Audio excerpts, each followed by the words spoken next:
லிங்கே இல்லையா அப்படின்ற மாதிரி இருந்தது அப்படின்னா கண்டிப்பாக வசனம் கொடுக்கப்பட்டிருக்கு அப்படின்னா அதுக்கான விளக்கம் கண்டிப்பாக வசனத்திலே இருக்கும். ஸோ அதன் அடிப்படையில் நம்ம என்ன பண்ணலாம்னா பாடத்தை பார்க்கணும்.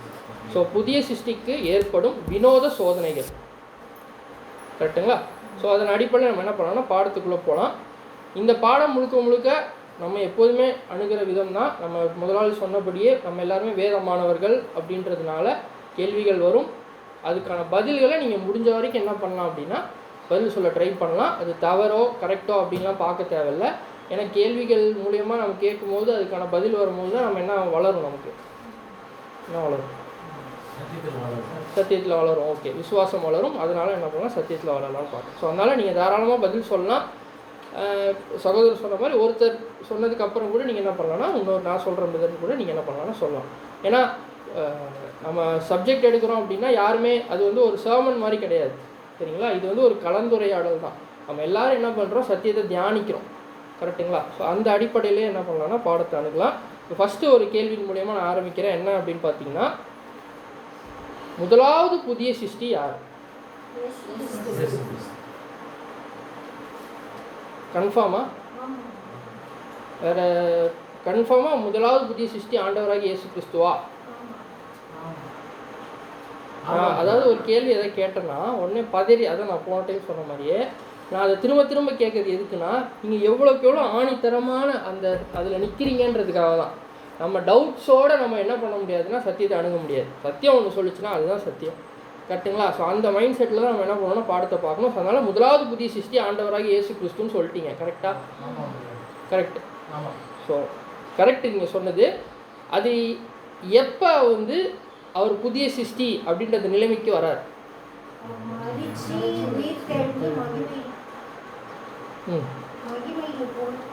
நான் என்ன கேட்குறேன்னா, புதிய சிருஷ்டின்ற ஒரு விஷயம் அவருக்குள்ளே எப்போ ஆரம்பிக்குது? சூப்பர். இந்த இன்னைக்கு வந்து ரொம்ப என்ன சொல்கிறது, பதில்கள் வர கேட்கும்போது எனக்கு ரொம்ப உற்சாகமாக இருக்குது. பிரதர் நீங்கள் உள்ளே வந்துருங்க, என்ன கேட்கல அப்படின்னு. இப்போ முதலாவது புதிய சிருஷ்டி யாருன்னு பார்த்துட்டோம். நம்ம ஆண்டவராக இயேசு கிறிஸ்து தான். அவர் அந்த புதிய சிருஷ்டின்ற அந்த விஷயம், அந்த அந்த சிந்தை அவருக்குள்ளே, சகோதரி சொன்னது புதிய சிருஷ்டியாக அவர் பிறந்தது, கரெக்டுங்களா? ஆவியின் சரீரம் கொடுக்கப்பட்டு அவர் பிறந்தது பார்த்தீங்க அப்படின்னா எப்போ அப்படின்னா அவருடைய உயிர்த்தெழுதல் அப்படின்னு பார்த்துட்டோம். ஆனால் அவருடைய புதிய சிருஷ்டின்ற அந்த சிந்தை அவருக்குள்ளே எப்போ முதலாவது உருவாச்சு அப்படின்னா நீங்கள் எல்லோரும் சொன்ன வண்ணமாக தான் எங்கே அவருடைய ஞானஸ்தானத்தில் தான் அவருக்கு வந்து என்ன ஆச்சுன்னா தெரியலீங்களா, ஞானஸ்தானத்தில் தான் என்ன ஆச்சுன்னா உருவாச்சு அப்படின்னு பார்த்தோம். இப்போ நம்ம ஆதார வசனம் வாசிச்சோம்ல, நமக்கு என்ன யார் கொடுக்கப்பட்டிருக்கா? பிரதான ஆசாரியர். போன வாரம் ஏதோ அதே டாப்பிக்கில் பாடம் பார்த்த மாதிரி எனக்கு தெரியுது. ஸோ அதனால் இப்போ கேள்விகள் நல்லா டீட்டெயில்டாக கேட்குறேன், நான் பதில் சொல்ல ட்ரை பண்ணுவேன், சரிங்களா? நமக்கு வந்து பிரதான ஆசாரியர் யார்? அவர் நமக்கு எப்போ பிரதான ஆசாரியர் ஆனார்? வலது பாரிசத்தில் சேர்ந்ததுக்கு அப்புறமா. அவர் முதலே வலது பாரிசத்தில் தானே இருந்தார். அவர் செல்ல பிள்ளையாக இருந்தார்ல, அப்போவா? இல்லை, நான் ஏன் இதை கேட்குறேன்னா ஆல்ரெடி நீங்கள் பதில் இருக்குது நமக்கு, அதனால தான் கேட்குறேன். நமக்கு பிரதான ஆசாரியாக ஆண்டவராக இயேசு கிறிஸ்து தான் சொல்லும்போது அவர் எப்போ நமக்கு பிரதான ஆசாரியர் ஆனார்? இல்லை, பிரதான ஆசிரியர் நமக்கு எதுக்கு தேவை? முதல்ல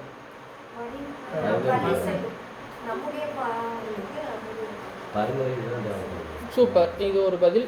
சிஸ்டர் சொன்ன பலி செலுத்த, ஓகே கரெக்டு, பலிகளை செலுத்த பிரதான ஆசாரியர். ஏன்னா இது எதோட நிழல்?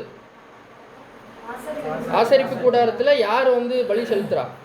ஆசாரியர் தான் பலி. ஸோ பலி செலுத்துகிறவர் ஆசாரியர்.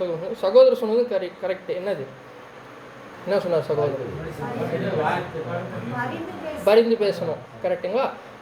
இப்போ எதற்காக தேவை அப்படின்னு நம்ம ஃபஸ்ட்டு கேள்வி கேட்டோம் அப்படின்னா பிரதர் சொன்னதே நம்ம எடுத்துக்கலாம். என்னன்னு பார்த்தீங்கன்னா 1 தீமோத்தேயு 2ஆம் அதிகாரம் 5 மற்றும் 6ஆம் வசனம் வாசிங்க. 1 தீமோத்தேயு 2ஆம் அதிகாரம் 5ஆம் வசனம். தேவன் ஒருவரே, தேவனுக்கும் மனுஷனுக்கும் மத்தியஸ்தர் ஒருவரே, எல்லாரையும் மீட்கும் பொருளாக தம்மை ஒப்பு கொடுத்த மனுஷனாகிய கிறிஸ்து இயேசு அவரே. ஸோ தேவன் ஒருவரே, தெளிவாக இருக்கு. தேவனுக்கும் மத்தியஸ்தருக்கும், தேவனுக்கும் மனுஷனுக்கும் மத்தியஸ்தர் ஒருவரே. இங்கே ட்ரினிட்டி என்ன ஆயிடுச்சு?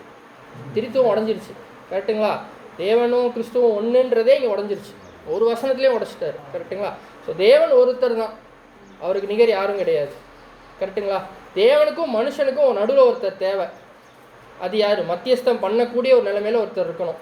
அது யாருன்னா நம்ம ஆண்டவராகிய இயேசு கிறிஸ்து.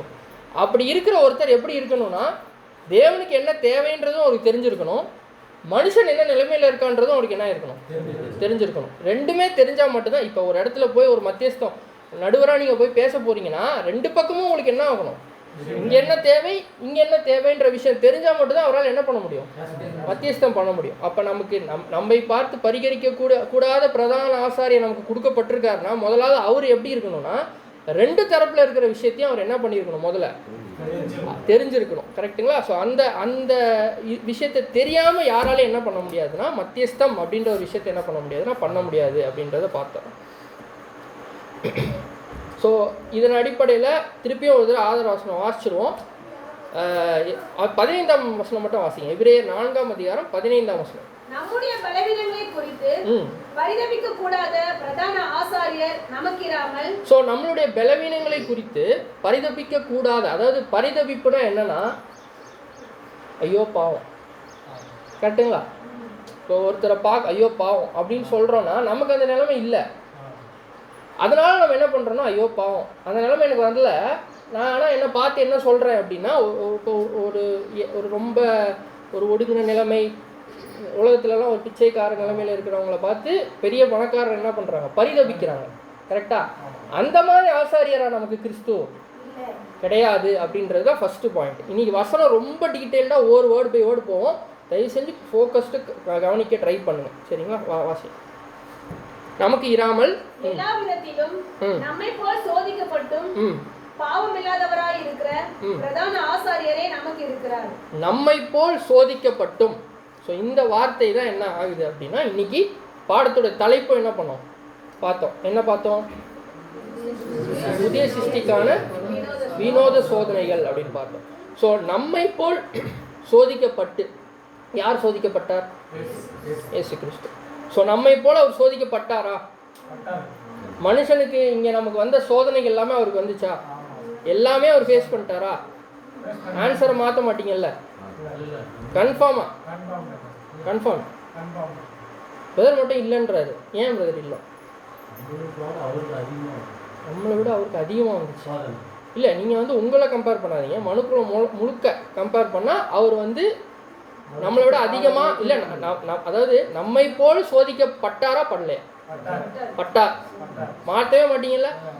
மாற்றினீங்கன்னா எனக்கு என்ன கொடுப்பீங்க? சரி, நான் பார்ப்பேன். அது பிஸ்கெட் எக்ஸ்ட்ரா எனக்கு வேணும்.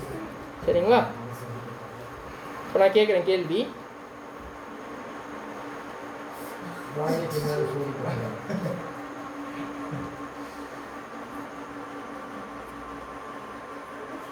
ஒரு குடிக்கணுன்ற ஒரு டெம்டேஷன் ஒருத்தருக்கு வருது, போதை, ஒரு பாவம்.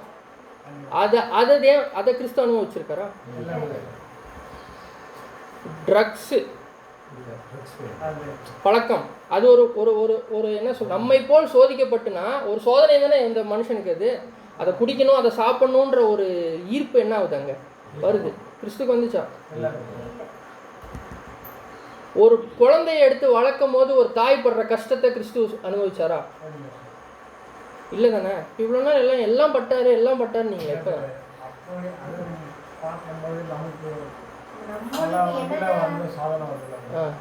அதான் நான் கேட்ட சொல்லுங்க.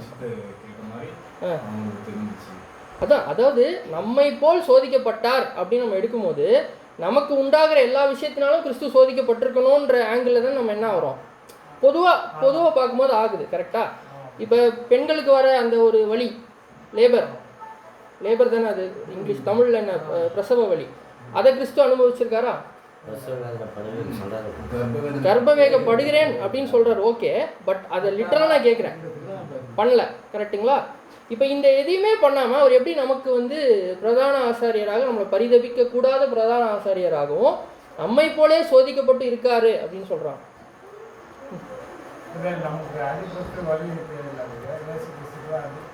அது ஓகே, சரி, அது அடிபட்டுச்சு, வலி தெரிஞ்சிச்சுன்றீங்க. ஓகே, நான் என்ன கேட்குறேன், நம்மை போல் சோதிக்கப்பட்டார் அப்படின்னும் போது நமக்கு நம்மை அப்படின்னு எடுத்தோன்னா மொத்த மனுக்குலம் தானே வரும்.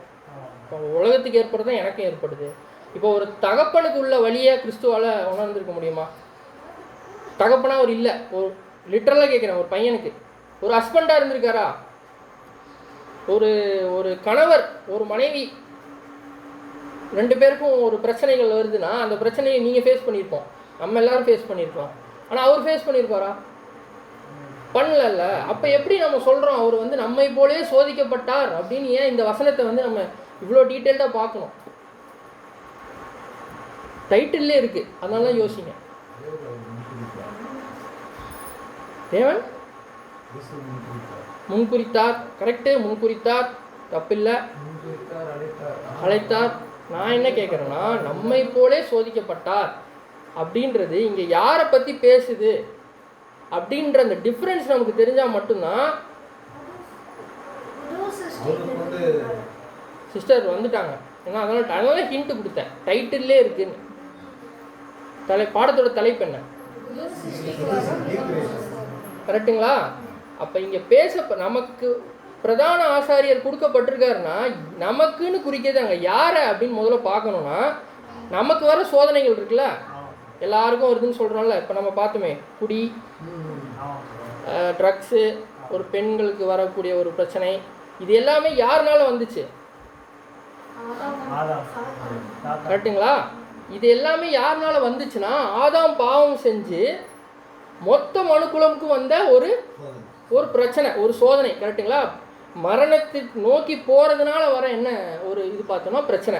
இப்போ குடி அப்படின்றது ஒரு பாவம், ஒரு பாவம். கரெக்டுங்களா? இப்போ அந்த ட்ரக்கு அப்படின்ற விஷயமும் என்னன்னு பார்க்குறோன்னா ஒரு பாவம். அதே மாதிரி லேபர், அது பாவத்தினுடைய சம்பளம் தானே. அதனால யார் கொடுத்தாரு? ஸ்திரீகளுக்கு எல்லாருக்கும் கொடுக்கப்பட்ட ஒரு வலி, ஒரு வேதனையை நீங்கள் வந்து என்ன பண்ணி ஆகணும், அனுபவிச்சு தான் ஆகணும்னு கொடுத்தார்.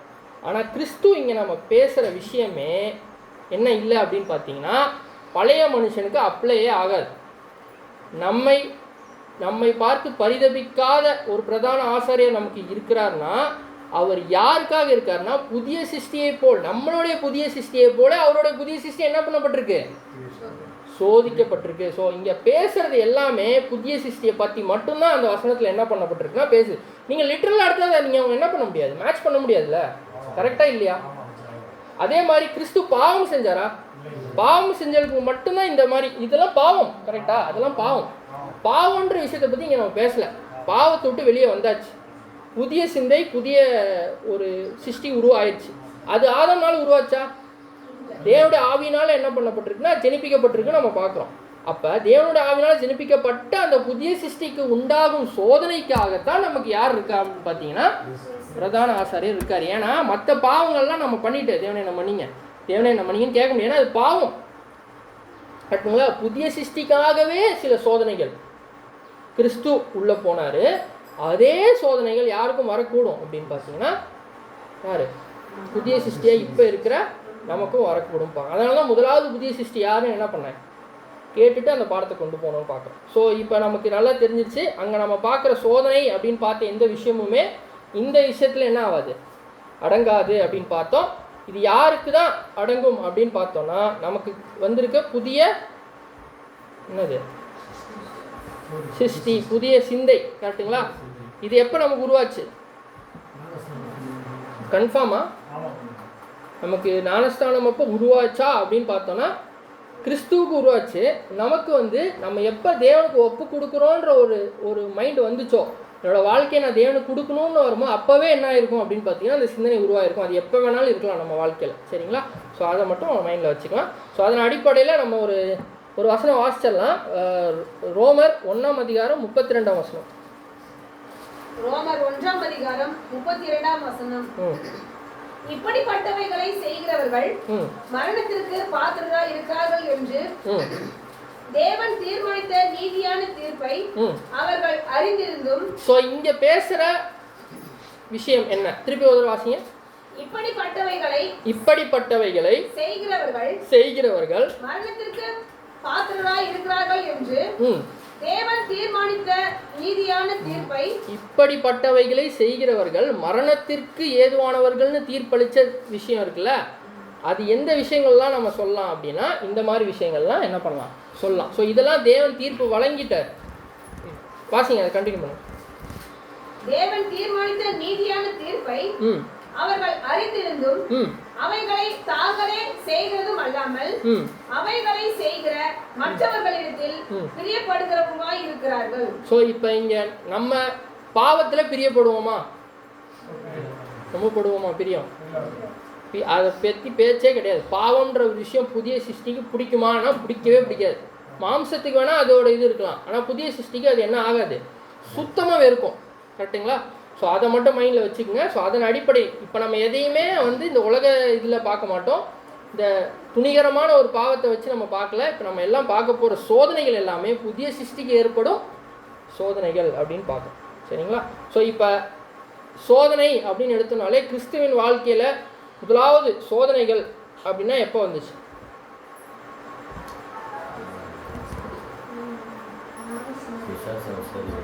பதில் சொல்லிட்டாரு.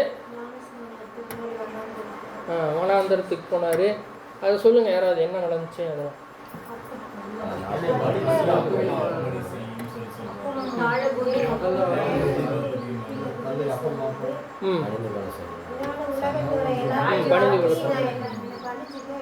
ஸோ அப்போ எல்லாமே தெளிவாக இந்த விஷயத்தில் இந்த 3 சோதனைகளில் தெளிவாக இருக்கும்.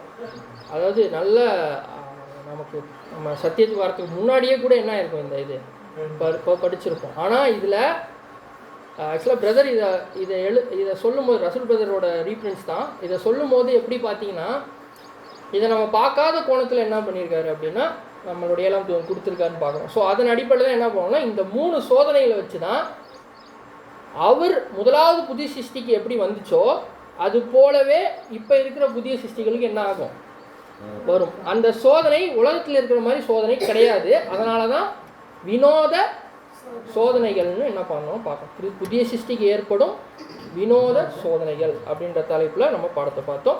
இப்போ நீங்கள் எல்லாரும் சொன்ன இதை வசனமாக வாசிச்சிருவோம். மத்தேயு 4ஆம் அதிகாரம் 1 முதல் 11 வரை. ஃபஸ்ட்டு 3 வாசிங்க.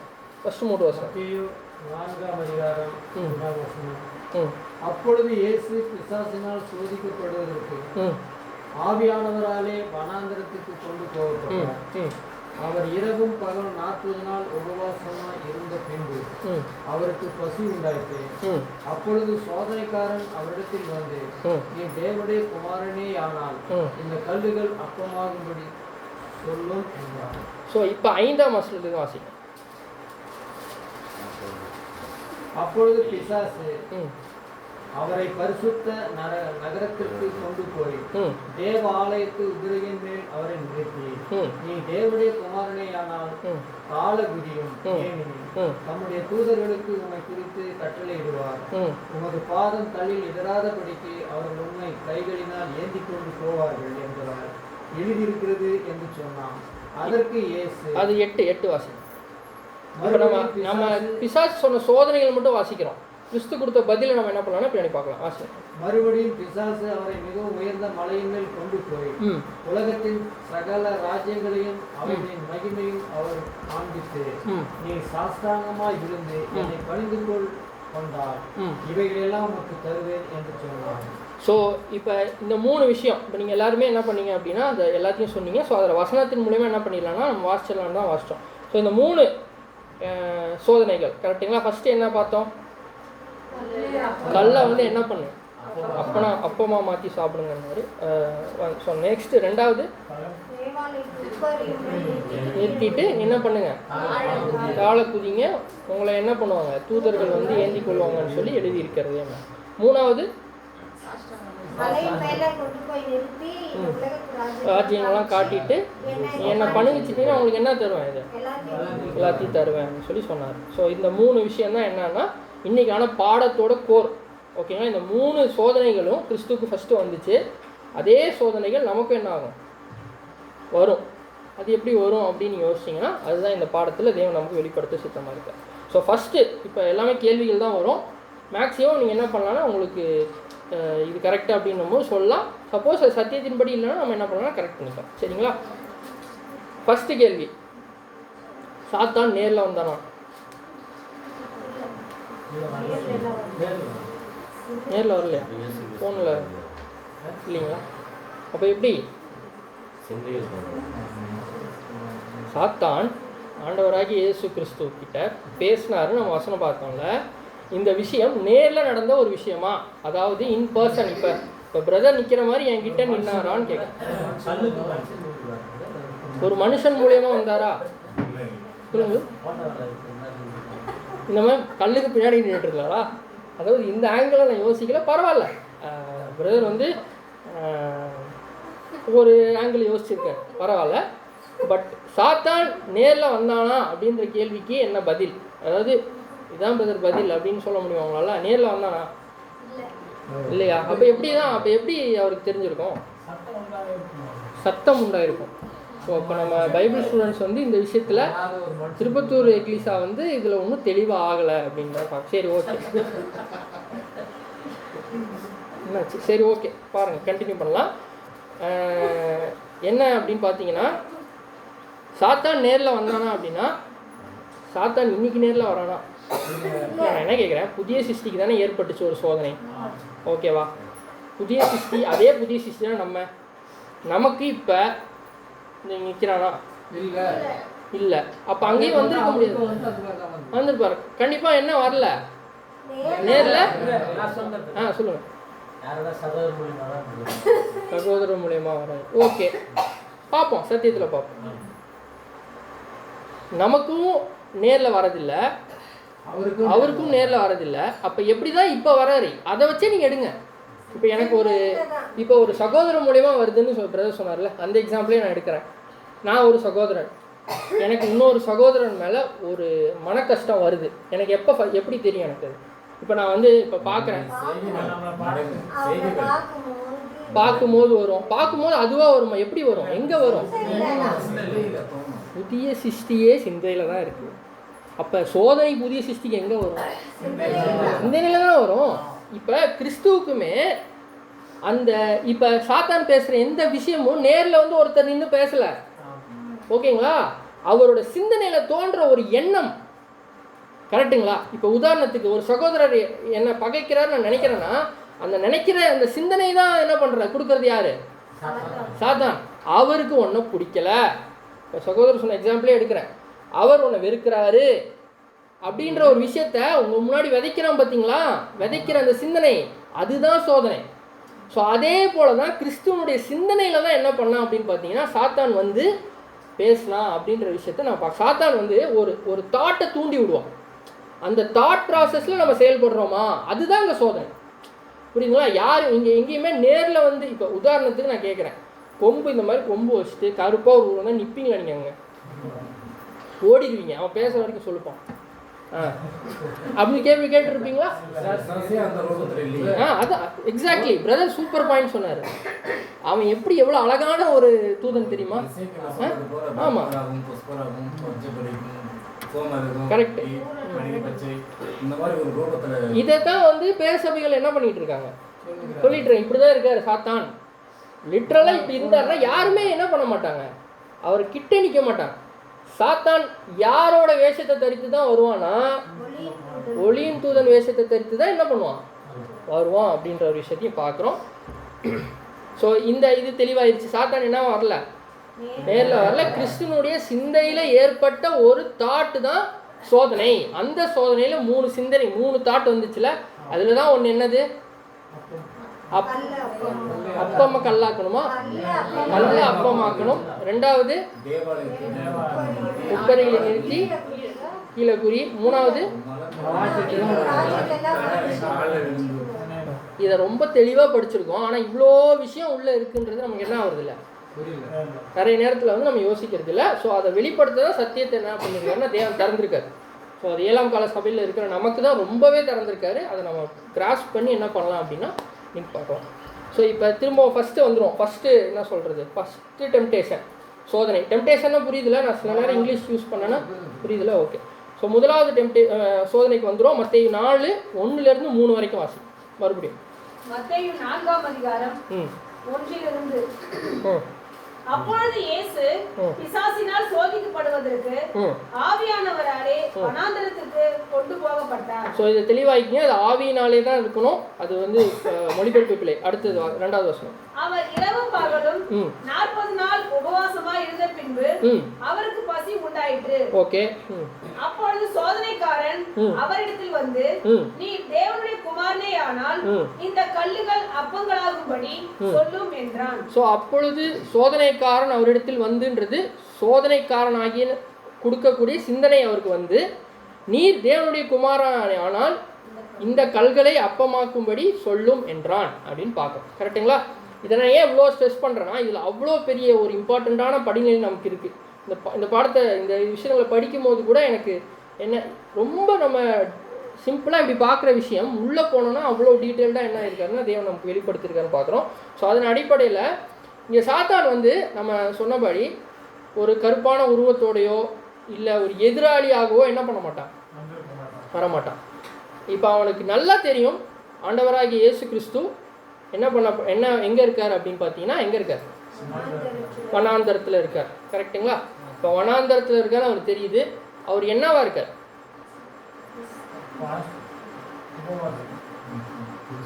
2ஆம் வசனம் வாசிங்க. அவர் இரவும் வாசிங்க. அதான் 2ஆம் வசனம். அவர் இரவும் பகலும் 40 நாள் உபவாசமாய் இருந்த பின்பு அவருக்கு பசி உண்டாயிற்று. அவருக்கு என்ன ஆயிடுச்சு? பசி உண்டாயிருச்சு அப்படின்னு பார்ப்போம். இப்போ நான் வனாந்தரத்தில் இருக்கேன், ஓகேவா? எனக்கு பசி வந்துருச்சு. கண்டிப்பாக யாராவது ஏதாவது ஒன்று கொடுத்தா நான் சாப்பிட்ணுன்னு நினைப்பேன். கொடுக்குறவங்களை எப்படி பார்ப்பேன் நான்?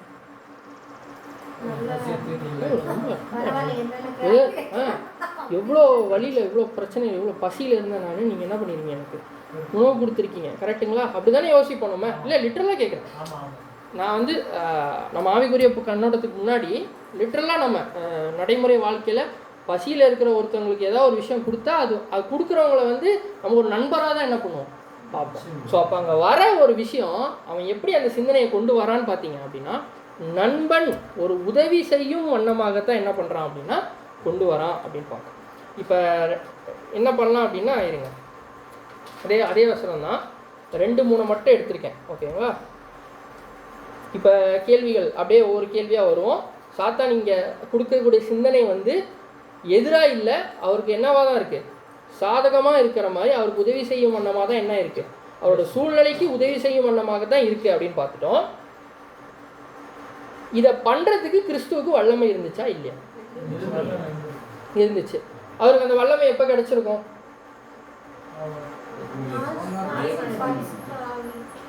பரிசுத்த ஆவி. ஓகே, பரிசுத்த ஆவி எப்போ அவருக்கு வந்துச்சு? ஞானஸ்தானம். கரெக்டுங்களா? ஞானஸ்தானுக்கு அப்புறம் தான் நடந்துச்சு. கரெக்டுங்களா? ஸோ ஞானஸ்தானத்திலே அவருக்கு வந்து ஆவி வந்து பரிசுத்த ஆவி வந்து இதனுடைய பரிசுத்த ஆவி ஒரு மேலே வந்து இறங்குச்சுன்றதை நம்ம பார்க்குறோம். ஸோ அதனால் அவருக்கு வல்லமை இருக்குது. எதை பண்ணுறதுக்கு வல்லமை இருக்குது? கல்லை அப்பமாக்கிறதுக்கு வல்லமை இருக்குது. கரெக்டுங்களா? நம்ம தெளிவாயிட்டோம். அப்போ ஜீசஸ்க்கு என்ன இருந்துச்சு? வல்லமை இருந்துச்சு. அப்போ சாத்தான் சொல்கிறான், நீங்கள் அந்த வல்லமையை யூஸ் பண்ணி என்ன பண்ணுங்கன்னு சொல்கிறான். ஏன் வந்து இது ஒரு சோதனையாக நம்ம பார்க்கணும். அவர் வல்லமை இருந்துச்சு, அவர் என்ன பண்ணலான்னா கண்டிப்பாக கல்லை அப்பமாக்கி சாப்பிட்லாம். ஏன் வந்து இது ஒரு சோதனையாக நம்ம பார்க்கணும்?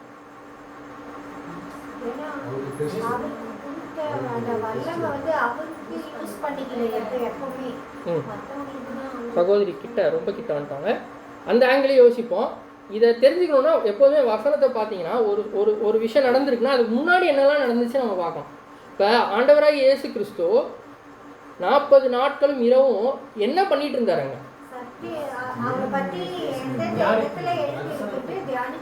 ஸோ அவரை பற்றி என்னெல்லாம் எழுதியிருக்குன்னு சொல்லி அவர் என்ன பண்ணிட்டு இருந்தாரு? தியானிச்சிட்டு இருந்தாரு அப்படின்னு பார்க்குறோம். கரெக்டுங்களா? ஸோ அப்போ அவருக்கு என்னெல்லாம் படிச்சிருப்பாரு?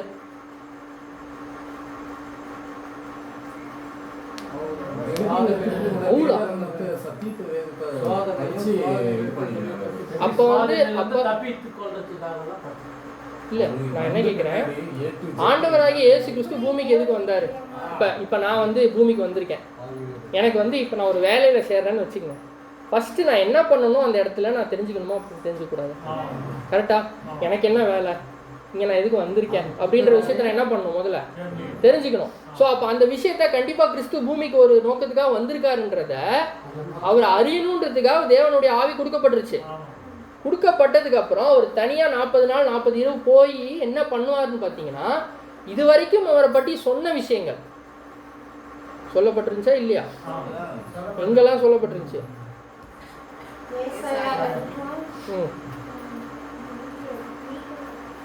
அதாவது எங்கே பார்த்தாலும் இருக்கும். ஜெனசிஸ்லேருந்து, அதாவது ஆதி ஆகமத்திலேருந்து ஸ்திரீயின் வித்து படிச்சிருப்பாரா? ஸ்திரீயின் வித்தும் தலையை நசுக்கும் படிச்சிருப்பாரா? கண்டிப்பாக படிச்சிருப்பாரு. எல்லாமே படிச்சிருப்பாரு. டியூட்ரானமின்னு உபாகம் தானே? உபாகம், ஓகே. டியூட்ரானமியில் அவர் வந்து ஒரு மோசையை போல ஒருத்தர் எழும்புவார், அப்படி தீர்க்கதரிசி எழும்புவார்னு படிச்சிருப்பாரு. சங்கீதம் படிச்சிருப்பார். 110ஆம் சங்கீதம் படிச்சிருப்பாரு. எல்லாமே என்ன பண்ணியிருப்பாரு, படிச்சிருப்பாரு. அதில் ரொம்ப முக்கியமான ஒரு வசனம் ஐசாயா போட்டிருக்கேன். ஐசாயா 11ஆம் அதிகாரம் 1 மற்றும் 2 வசனம். ஏசாயா 11ஆம் அதிகாரம் 1-2. ஈசா என்னும் அடிமரத்திலிருந்து ஒரு துளிர் தோன்றி அவர் வேர்களிலிருந்து ஒரு கிளை எழுதி செழிக்கும். ஞானத்தையும் உணர்வையும் அருளும் ஆவியும், ஆலோசனையும் பலனையும் அருளும் ஆவியும், அறிவையும் கர்த்தருக்கு பயப்படுகிற பயத்தையும் அருளும் ஆவியுமாகிய கர்த்தருடைய ஆவியானவர் அவர் மேல் தங்கி இருப்பார். ஸோ அவருக்கு மேலே ஃபுல்லாக ஆவி இருந்துச்சு, அவருக்கு வல்லமை இருந்துச்சுன்றதுக்கு இதுவே ஒரு வசனம். கரெக்டுங்களா? இதை அவர் படிச்சுட்டு தானே வந்திருக்காரு. அப்போ அவன் எங்கே டெஸ்ட் வைக்கிறான்?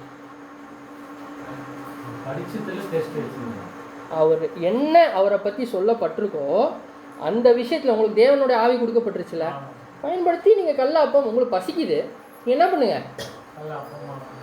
கல்ல அப்பமா மாற்றி என்ன பண்ணுங்கன்னா நீங்கள் சாப்பிடுங்க அப்படின்னு சொல்லியா. சூப்பர், யோசிங்க கரெக்டு. என்னன்னா அவர் வந்ததுக்கான நோக்கம் என்ன? தேவனுடைய திட்டம், அதோட மெயின் பாயிண்ட்டே எங்கே இருக்குன்னு பார்த்தீங்கன்னா ஈடுபலியில் தான் இருக்குது. ஈடுபலி இல்லாமல் எதுவுமே இல்லை, இன்னும் இல்லை, சிப்பே இல்லை. அவர் வந்ததே என்ன அப்படின்னு பார்த்தீங்கன்னா அந்த பர்பஸ், அவரோட நோக்கமே என்னன்னா ரேன்சம் கொடுத்து அதுக்கப்புறம் மனுக்குலத்தை மீட்கும் அந்த ஒரு விஷயத்துக்காக தான் அவர் வந்தார். கரெக்டு? அதுக்காக தான் அவர் என்ன கொடுக்கப்பட்டுச்சு, அவருக்கு பரிசுத்த ஆவி கொடுக்கப்பட்டிருக்கு. கரெக்டுங்களா? கொடுக்கப்பட்ட அந்த ஆவியை நீங்கள் ஏன் கல்ல அப்பமாக்கி அதை பயன்படுத்தி நீங்கள், ஏன்னா அவருக்கு வல்லமை இல்லை நம்ம சொல்ல முடியாதுன்னு பார்த்துக்கணும். ஏன்னா காணாவூர் கல்யாணத்துக்கு என்ன பண்ணார், 5000 பேருக்கு எப்படி போஷிச்சாரு, பண்ணார்ல. ஸோ அங்கேயே நமக்கு தெரியுது. ஆனால் அந்த ஆவி அவர் ஏன் அங்கே பயன்படுத்தலை அப்படின்னா, அதை அவன் எதுக்காக பயன்படுத்த சொல்கிறான்னா தன்னுடைய சொந்த சுயநலத்துக்காகவும் தன்னுடைய சொந்த ஆதாயத்துக்காகவும் நீங்கள் என்ன பண்ணிக்கங்க, தேவன் கொடுத்த ஆவியை பயன்படுத்திக்கிங்கன்னு சொல்லும் போது தான் கிறிஸ்து அதுக்கு என்ன பண்ணுறாரு அப்படின்னா, மனுஷன் அப்பத்தினால் மட்டுமல்ல தேவனுடைய வாயிலும் ஒவ்வொரு வார்த்தையினாலும் என்ன பண்ணுவான்னா பிழைப்பான் அப்படின்றத சொல்கிறாரு. ஸோ இப்போ ஃபஸ்ட்டு அந்த சோதனையில் இந்த விஷயம் தான் இருக்குது. அவரோட இப்போ மைண்டு ஃபுல்லாக தேவனுடைய வசனம் தான் இருக்குது. ஓகேங்களா? தனியாக இருக்கார், ஃபுல்லாக அது ஓடிக்கிட்டே இருக்கு. இந்த ஓடிக்கிட்டு இருக்க வசனத்தில் இருக்கிற ஒரு விஷயத்தை எடுத்து நீ என்ன பண்ணிக்கோ, உனக்காக யூஸ் பண்ணிக்கோ அப்படின்னு சொல்லி சாத்தான் என்ன பண்ணுறான்னா ஒரு சிந்தனையை கொடுக்குறான். கரெக்டுங்களா? ஸோ இதே சூழ்நிலை தான் நமக்கும் என்ன பண்ணலாம் அப்படின்னு பார்த்தீங்கன்னா ஏற்படலாம். சத்தியத்தில் சுயநலம், அதாவது இதை பிரதர் எப்படி சொல்கிறாரு அப்படின்னு பார்த்தீங்க அப்படின்னா, சத்தியத்தை தன்னுடைய சொந்த ஆதாயத்துக்காக என்ன பண்ணுறது அப்படின்னா பயன்படுத்திக்கிறது.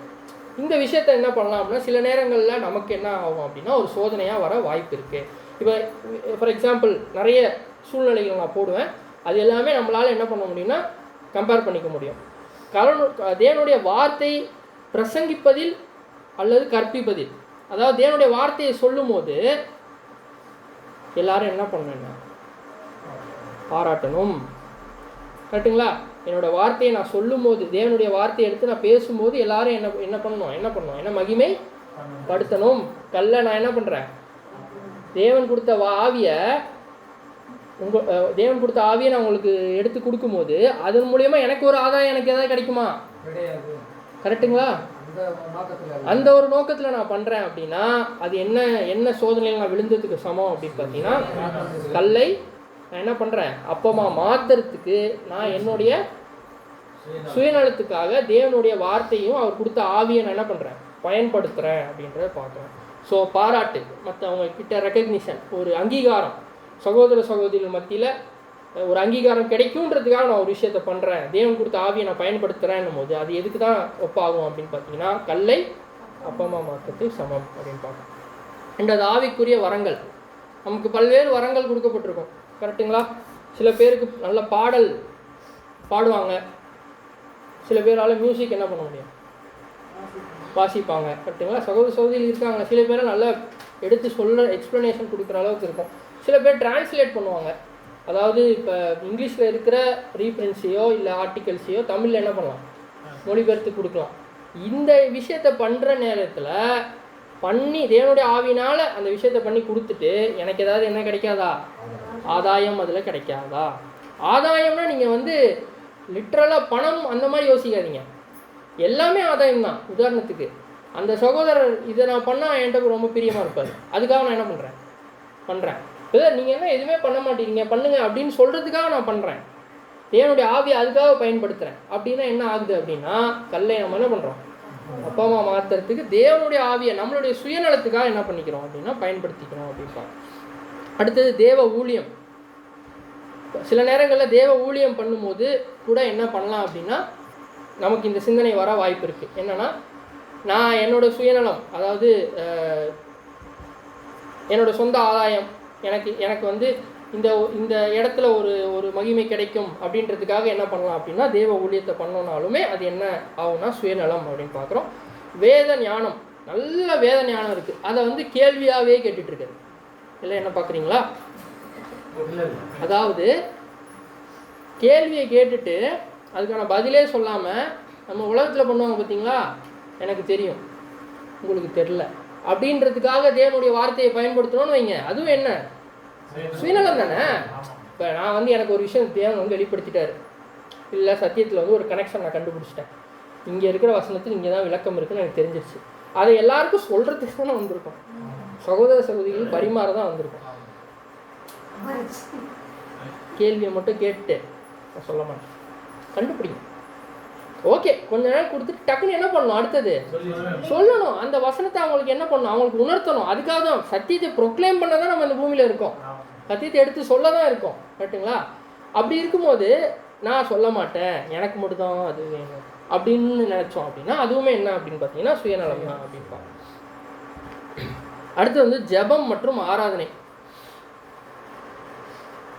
ஜெபிக்கிறோம், ஜெபிக்கிற விஷயத்தில் கூட நம்ம என்ன விஷயங்கள்லாம் கேட்குறோம் தேவன்கிட்ட, இதை வந்து ஒரு தனி சப்ஜெக்டாகவே பிரதர் ஒரு படித்தா ரொம்ப நம்ம எப்படி ப்ரேயர் பண்ணோம் கிறிஸ்து சொல்லியிருப்பார்ல, கரெக்டுங்களா? அது ரொம்ப டீட்டெயில்டாக இருக்குது. அதை நான் என்னைக்காவது தேவ சித்தமாக தான் என்ன பண்ணலாம், இங்கே பாடமாக கூட பார்க்கலாம். ஹவு டு ப்ரே லைக் பவுலை போல் எப்படி ஜெபிப்பதுன்னு கூட நம்ம பாடமாக பார்க்கலாம். ஸோ ஜெபம் இல்லை ஆராதனை, தேவனை ஆராதிக்கிறதும் சரி ஜெபம் பண்ணுறதும் சரி, நம்ம ஜெபத்தில் என்னெல்லாம் கேட்குறோம், என்ன ஜெபத்தில் என்ன பண்ணுவீங்க நான் கேட்குறேன்.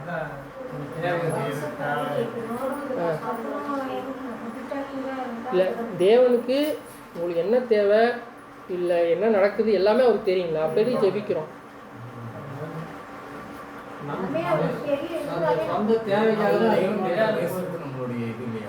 ஓகே பிரதர் சொல்ல கரெக்டு, தேவனுடைய சஞ்சரிக்கணும் அப்படின்ற ஒரு விஷயம். அடுத்தது சரி, ப்ரேயரில் ஃபஸ்ட்டு ப்ரேயரில் என்னெல்லாம் பண்ணுவோம் லிஸ்ட்டு பண்ணுவோம். நன்றி சொல்லுவோம், ரொம்ப முக்கியமான விஷயம் நன்றி சொல்லுவோம், கரெக்டுங்களா? ஏன்னா அவர் பண்ணுற எல்லாமே நம்ம நன்மைக்காக தான் இருக்குன்னும் போது கண்டிப்பாக அவருக்கு என்ன பண்ணணும், நன்றி தெரிவிக்கணும். அதில் சுயநலம் இருக்குமா, இருக்காது, கரெக்டுங்களா? அந்த ப்ரேயருன்ற விஷயத்தில் நம்ம எங்கேயாவது ஒரு இடத்துல சுயநலத்தை உள்ளே கொண்டு வரோமா? உதாரணத்துக்கு சில நேரம் தேவனுக்கே நம்ம சொல்லுவோம், தேவனே இந்த இடத்துல இந்த மாதிரி ஒரு சூழ்நிலை எனக்கு வந்துருச்சு, நீங்கள் வந்து கண்டிப்பாக விடுவிப்பீங்கன்னு நான் நம்புகிறேன், நான் விசுவாசிக்கிறேன், நீங்கள் என்ன பண்ணுவீங்க, கண்டிப்பாக விடுவிப்பீங்க. அங்கே போனால் இன்னும் மோசமாயிடும் சூழ்நிலை. தேவன் என் வார்த்தையை கேட்கவே இல்லை, தேவன் நான் சொன்னதை தேவன் செய்ய மாட்டேங்கிறேன், நீங்கள் எதுக்கு தேவன்கிட்ட சொல்லணும், கரெக்டாக? நம்ம இதுக்கு வந்து தேவன் நானுமே சரி நிறைய நேரங்களில் ப்ரே பண்ணும்போது நமக்கு சில நேரங்களில் நம்மளோட ஆவிக்குரிய தேவையும் மாம்ச தேவையாக சாத்தான் கொடுத்துருவோம்.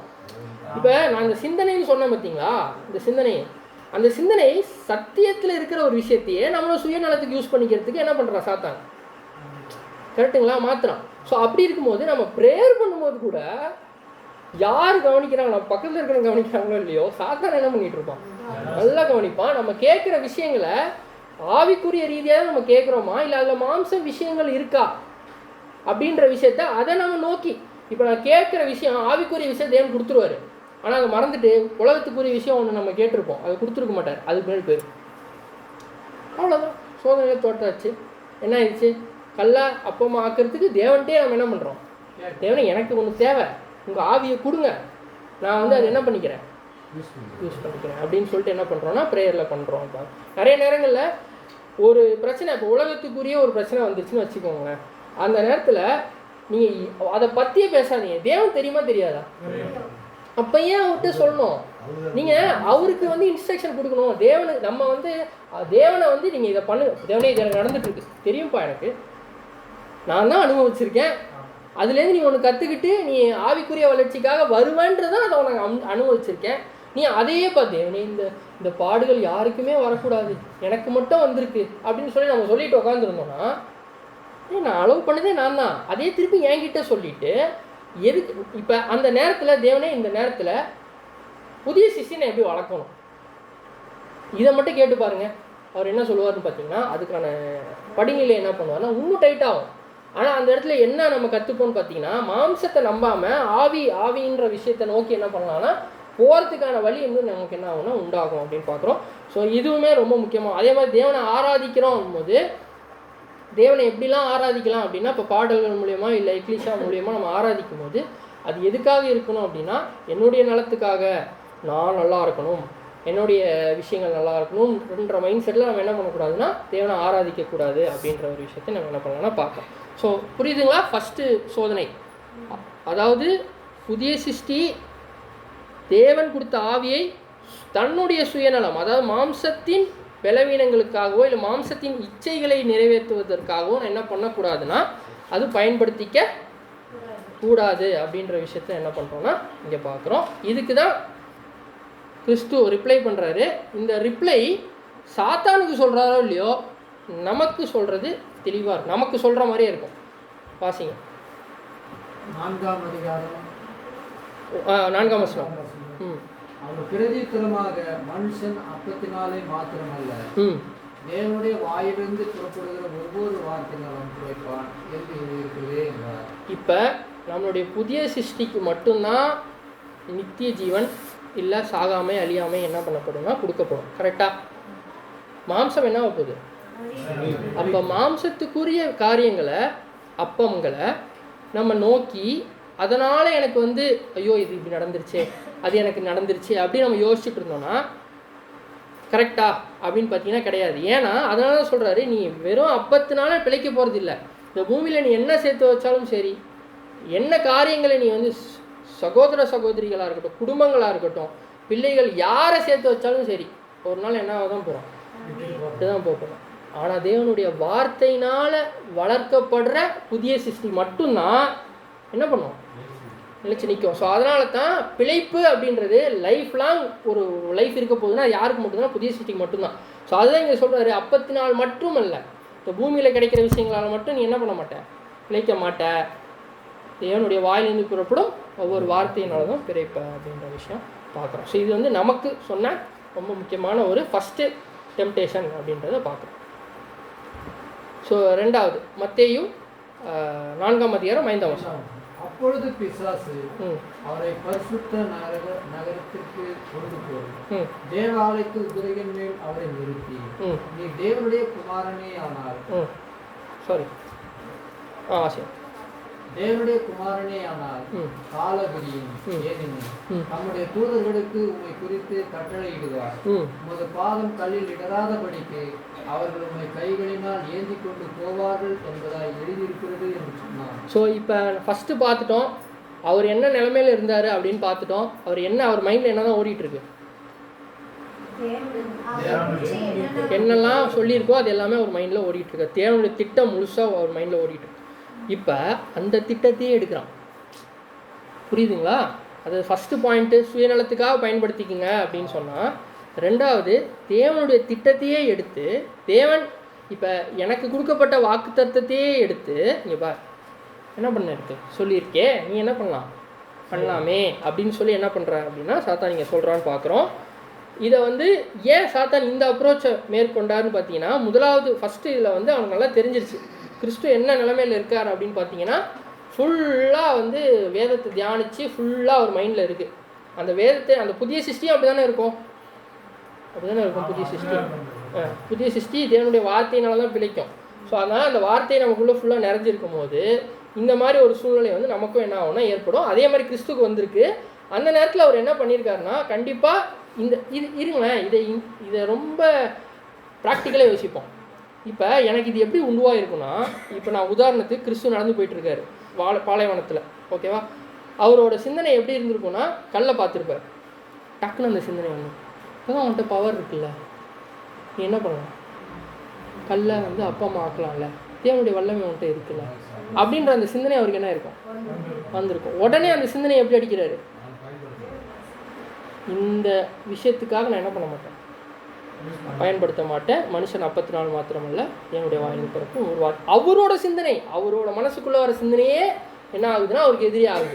அப்போ அதே மாதிரி தான் நமக்கு என்ன ஆகும், கரெக்டுங்களா?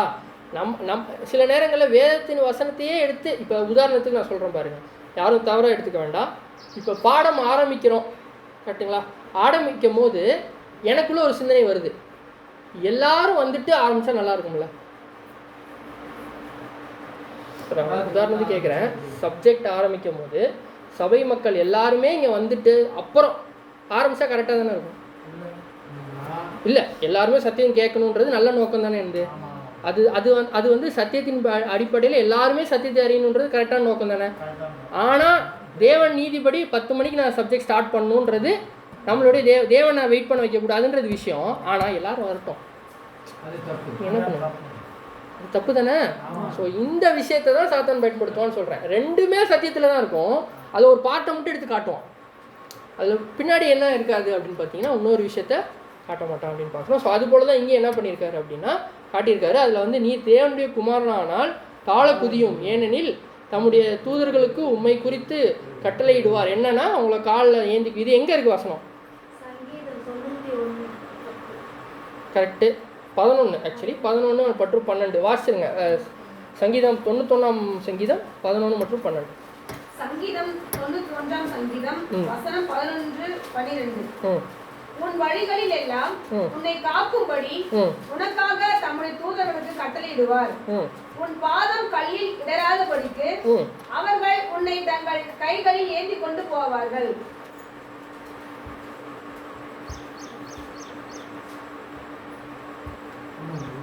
ஓகே, ஸ்டக் ஆயிடுச்சு. ஓகே, சேஞ்ச் ஆகுதுல்ல? ஓகே. ஸோ இப்போ நமக்கு அதான் நம்ம பார்த்தபடி கிறிஸ்துவுக்கு அந்த 91ஆம் சங்கீதம் தன்னோட மனசில் இருந்திருக்கும். அதை எடுத்து என்ன பண்ணுறான்னா பாயிண்ட்டாக வைக்கிறான். இங்கே பாருங்க, இது இருக்குது, நீங்கள் என்ன பண்ணுங்க. அப்போ வந்து கிறிஸ்து என்ன சொல்கிறாரு,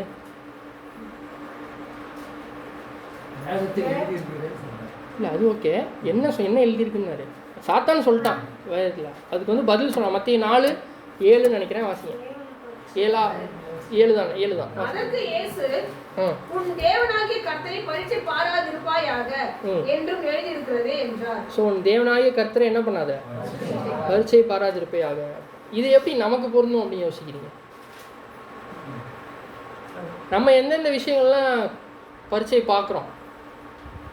நிறைய விஷயங்கள் எப்படி சொல்லுங்கள். அதான் இது எல்லாமே நம்ம டிஸ்கஷன். எனக்கு வர இந்த மாதிரி விஷயத்தில் நான் இப்போ பண்ணலாம் அப்படின்றது நீங்கள் உங்களோட கருத்துக்கள் பகிர்ந்து கொள்ளணும். சத்தியத்தின் பள்ளி இருக்குன்னா நம்ம என்ன பண்ணலாம், டிஸ்கஸ் பண்ணலாம். சொல்லுங்கள்.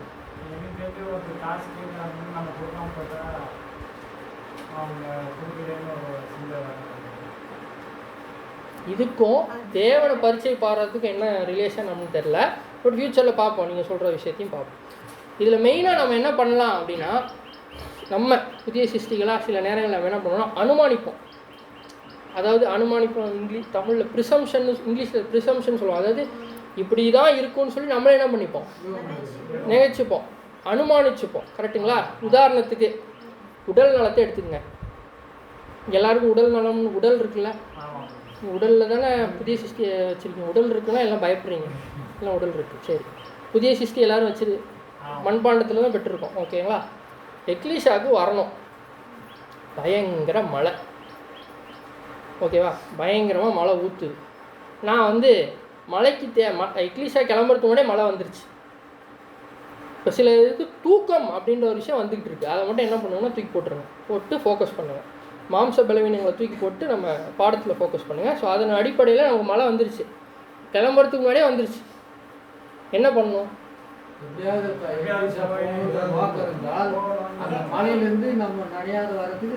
சூப்பர். வெதர் சொன்னது உதாரணத்துக்கு ஒரு என்ன சொல்கிறது, ரெயின் கோட்டோ இல்லை ஏதோ ஒரு விஷயத்த போட்டுட்டு தானே கிளம்பணும்.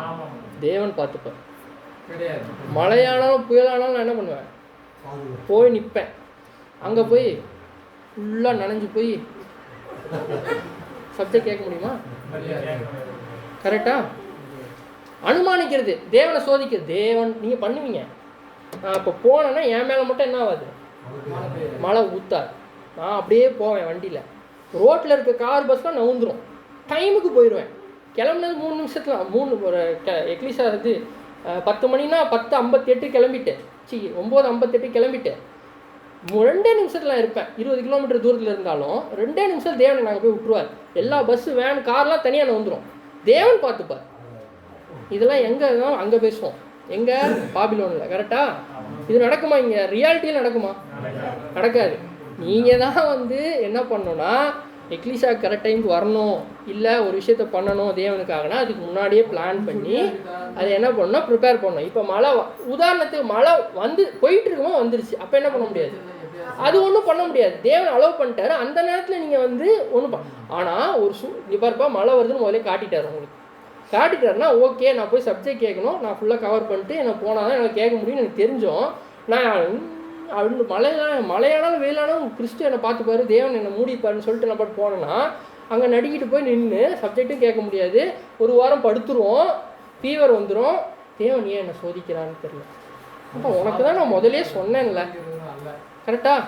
தேவனை பரீட்சை பாரா இருப்பாயாக. ஸோ தேவனை என்ன பண்ணக்கூடாது, பரீட்சை பார்க்கக்கூடாது. அப்படின்னு உடல் நலத்துலன்னு எடுத்துக்கிட்டோம்னா இது ஒரு எக்ஸாம்பிள். இன்னொரு எக்ஸாம்பிள், உடம்பு சரியில்லைன்னா மருந்து மாத்திரை சாப்பிடணுமா சாப்பிடக்கூடாது? சில உபாதைகள் வருது அப்படின்னா கண்டிப்பாக அதுக்கான மருத்துவத்தை தேவன் அலோவ் பண்ணியிருக்காரு, சாப்பிடணும். தேவன் பார்த்துப்பான். என்னோட உடல் நலத்தை தேவன் பார்த்துப்பான். நல்லதே நினைப்பேன், நான் நல்லதே நடக்கும் அப்படின்ட்டு இருந்தீங்கன்னா சரியா இருக்குமா உடல் நலம்? தேவனை பரீட்சை பாரா இருப்பாயாக. நீங்கள் என்ன பண்ணாதீங்க, எமர்ஜென்சி சூப்பர் வேலை சொன்ன மாதிரி கடைசியில் எமர்ஜென்சியில் போய் அப்புறம் வந்து ஐயோ அப்படின்ற ஒரு சூழ்நிலைக்கு என்ன ஆகும்னா போயிடும் அப்படின்னு பார்க்க. நெக்ஸ்ட்டு அழைப்பிற்கான அனுமானம். தேவன் என்னை இந்த ஊழியத்துக்கு தான் தேவனை அழைச்சிருக்கார், இந்த ஊழியத்தை நான் பண்ணுவேன், தேவன் எனக்கு இதுக்காக தான் அழைச்சிருக்கார், நான் இதை தான் பண்ணுவேன். ஃபார் எக்ஸாம்பிள் பாட்டு பாடுறது தான் என்னுடைய தேவன் என்னை அழைச்சிருக்கார், தேவனுடைய கீதங்களை நான் பாடணும் அப்படின்ட்டு பாட குரலே இல்லைன்னு வச்சுக்கோங்க, என்ன ஆகும்? அவ்வளோ வசனமாக படிச்சிருவேன். அப்போ என்ன ஆகும் அப்படின்னா அந்த இடத்துல எல்லாருக்குமே ஒரு டிஸ்டர்பன்ஸ் ஆகும். கரெக்டுங்களா? தேவனுடைய அழைப்பு நமக்கு என்னன்னே தெரியாமல் நம்ம என்ன பண்ணக்கூடாது, செய்யக்கூடாது. அதே மாதிரி தேவன் ஒரு விஷயத்துக்கு அழைச்சிருக்காருனாலும் இது வந்து தேவன் கூப்பிடல, தேவன் வந்து செய்ய சொல்லிங்க பிரதர். இந்த விஷயத்தில் வந்து இது வந்து ஏதோ ஒரு சோதனை சாத்தானால் வருது, இது எனக்கு செட் ஆகாது, இது நான் பண்ண மாட்டேன், எக்லீஷாக்கா இந்த விஷயத்தை நான் பண்ண மாட்டேன், இந்த அழைப்பு எனக்கு இல்லை அப்படின்னு சொல்கிறதும் என்ன, தேவன் இதுக்கு என்னை அழைக்கலன்னு சொல்லி நானே என்ன பண்ணிக்கிறேன், அனுமானிச்சுக்கிறேன். ஆனால் சூழ்நிலைகள் எல்லாம் சகோதர சகோதரிகள் மூலியமாக தேவன் வந்து இதை பண்ணுங்க பிரதர், இதை பண்ணுங்க பிரதர் சொல்லுவாங்க. பிரதர் எனக்கு வராது பிரதர் எனக்கு செட் ஆகாது பிரதர் நான் சப்ஜெக்ட் எடுக்கிறதுலாம் நமக்கு வராது. யாருக்கு தான் வரும்? தேவனுடைய ஆவியை கொண்டு தான் நம்ம பேசுகிறோம், புரியுதுங்களா? இப்போ பேதுரு எடுத்துக்கங்க, மோசேவை எடுத்துக்கங்க, நல்லா பேசுவார் மோசே, திக்கு வாய் அவரை கொண்டு தான் என்ன பண்ணார், அத்தனை லட்ச ஜனங்களை வந்து வெளியே கூப்பிட்டு வந்தார். கரெக்டுங்களா? அப்படி இருக்கும்போது தேவன் ஒரு காலிங் கொடுக்குறாருன்னும் போது இந்த விஷயத்த பண்ணுங்க. சகோதர சகோதரிகள் மூலயமா ஒரு வாய்ப்பை தேவன் கொடுக்குறாருன்னா அதை கண்டிப்பாக என்ன பண்ணணும், அங்கீகரித்து பயன்படுத்தணும். இல்லை இப்போ நான் அப்படியே இருந்துக்கிறேன், நமக்கு செட் ஆகாது, நம்ம இதை பண்ண முடியாது அப்படின்னு சொல்லி என்ன பண்ணக்கூடாது. பண்ணால் தேவனை பரீட்சை பார்க்குறோம். என்னன்னு பரீட்சை பார்க்குறோன்னா இது எனக்கு வராது கரெக்டு தானே அப்படின்னு அவர்கிட்ட சொல்கிறோம். கரெக்டுங்களா? புரியுதா சொல்கிறது? ஓகே. ஸோ அந்த ஆங்கிள்லேயும் நம்ம என்ன பண்ணுறோன்னா சில நேரங்களில் பண்ணக்கூடும். பொருளாதாரம் மற்றும் வாழ்க்கையின் முடிவுகள், இதை எப்படி நான் எக்ஸ்பிளைன் பண்ணுறது அப்படின்னு யோசிச்சோன்னா, ஒரு நிமிஷம், ஒரே நிமிஷம். மவுஸே காணோம்.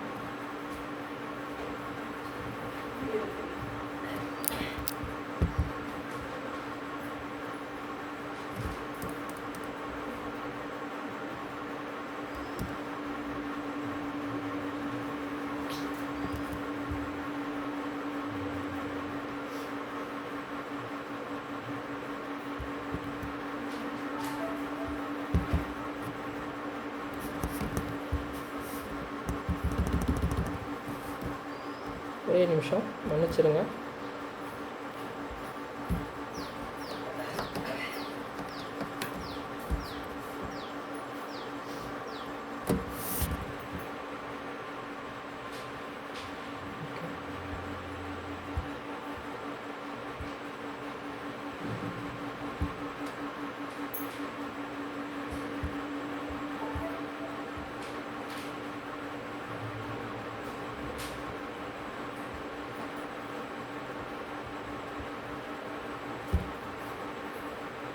ஓகேவா?